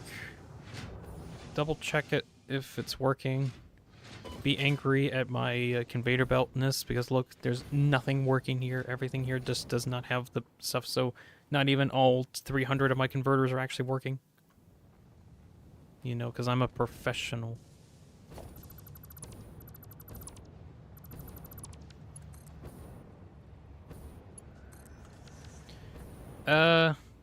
Oh, what the? Okay, let's see. Stabilizing, left and right stabilizers. Check oil. Oil's checked. Insert fuel.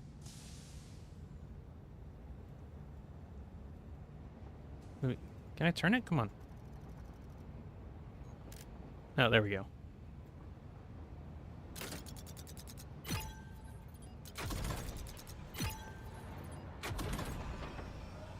Let's see, left stabilizer to 9. There we go. Right stabilizer to 4. Why 4? Whatever. Gyro balancer.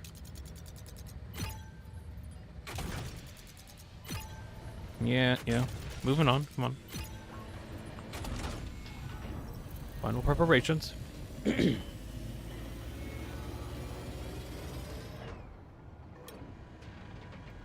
Yeah. Now to launch it. Okay.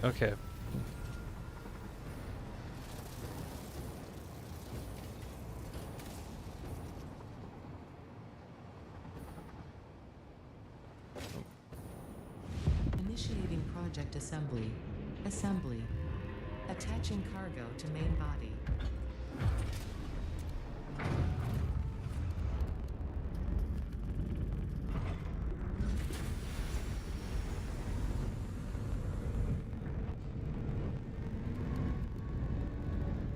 I haven't actually seen this in a year, so this is gonna be kind of cool.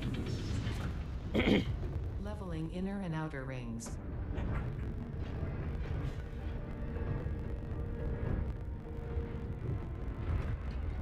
Attaching propulsion to main body.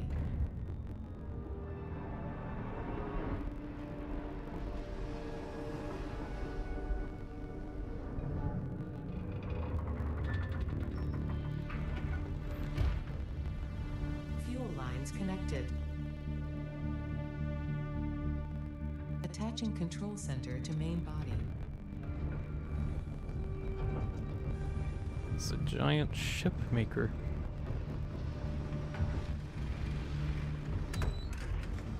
Running systems check. All All systems online. Releasing propulsion cage.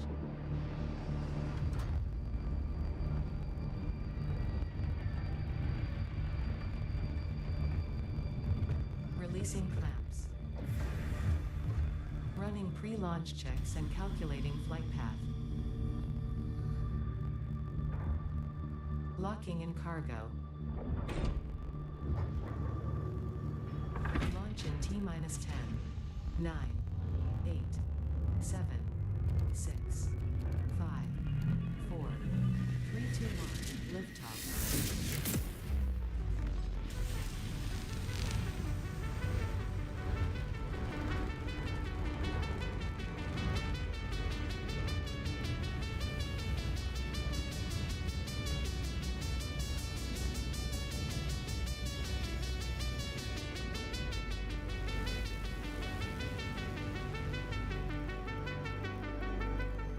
Let's see. Is there any way that I can, like, get any more height to this? Maybe. I don't think it really matters. This is, like a big thing anyway.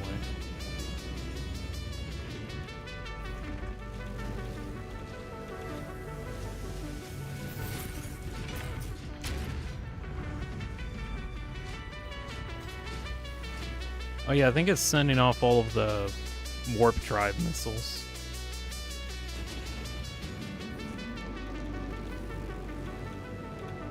Let's see. Oh gosh, I cannot find a good spot, can I?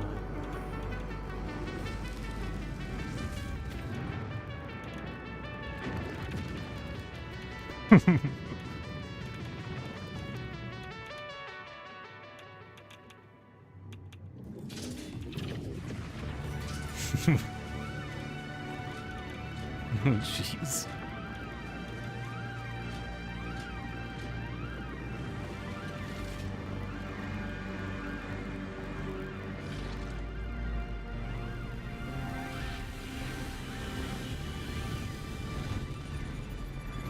And off it goes.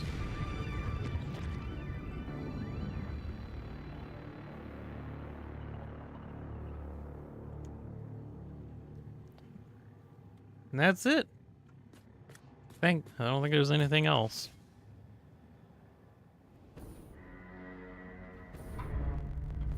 Well, that was cool.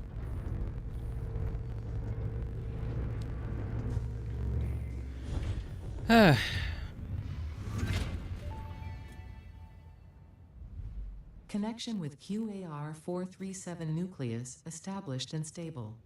Dispersion initiated. Reinstancing master nucleus to QAR-436 Akicha B1. Hello, this is Ada, your new local instance of Ada. On behalf of Ada, myself, and all of Fixit, I want to congratulate you on saving the day. Every single kitten and puppy would thank you if they could. Hell You yeah. have proven yourself to be a worthwhile and productive member of the human race, and have Oh, yeah. contributed something to this universe that will forever change it. Mm-hmm. Thanks to your achievements, the next generation of pioneers can now take to the stars and construct, automate, explore and exploit, alongside me. Additionally, you have been promoted to local production manager, effective immediately. Your duties to project assembly may be Neat. complete, but your duties to Fixit remain. With your help, Fixit continues to make the universe a better place. Stay efficient. Stay with Fixit. Oh, there's the credits. Is there anything else here? No. Alright. I think the credits are just gonna roll for a little while. The game master says, hello, ice subs. Hello. I finally finished Satisfactory after like 2 years. Mostly because of self-imposed limitations due to me wanting to overcomplicate everything, because I always do. But I got it done, which is very good. Right. This is also kind of nearing the end of the stream, and I'll be heading out in probably a couple minutes. So yeah, that is the entire world of my Satisfactory World. It is about a 830-hour thing, world thing. I don't know. about 2 years of my life, I got poured into this whole world, and I'm very. I don't know how to think about it really, because I really did enjoy a lot of the time that I spent on making this. There's been a lot over the years that made me want to do all of this. Even still, I think I had a really good time with it. It's been definitely an experience. Anyway, so yeah, this video was mainly just as like a send-off to Satisfactory, because I don't know if I'll actually like do anything more with it. Maybe one day, but that might be like a long time in the future. I don't know for certain. Very long time. All right, well, I'm going to be closing out the stream now, and I'm going to be going about my business. Again, if anyone is watching this in the future, after the stream has already been made, and has any questions about the world, feel free to ask those in the comments below. I'll try to ask those or answer them as quickly as possible. Let's see. I'd like to thank you very much. The Game Master, Quotes, Alexis, Jellyfish, Eram, Not Michelin, Oliver, Silence, Supersonic Racer, Just Some Stuff, Random Ultra Kill Fan, Bob Can, Joshua, Ender, and many more for hanging out on the stream while I'm doing all this. Thank you all very much for watching. I hope you enjoyed it at least some amount, and you all have a good night. I'll be on tomorrow. Thank you, Windows. I'll be on tomorrow doing some hightail stuff. I'm just trying to get back into streaming just for the rest of the month, so hopefully that all works out. Right, I'll be heading out now. You all have a good night. Bye, everybody.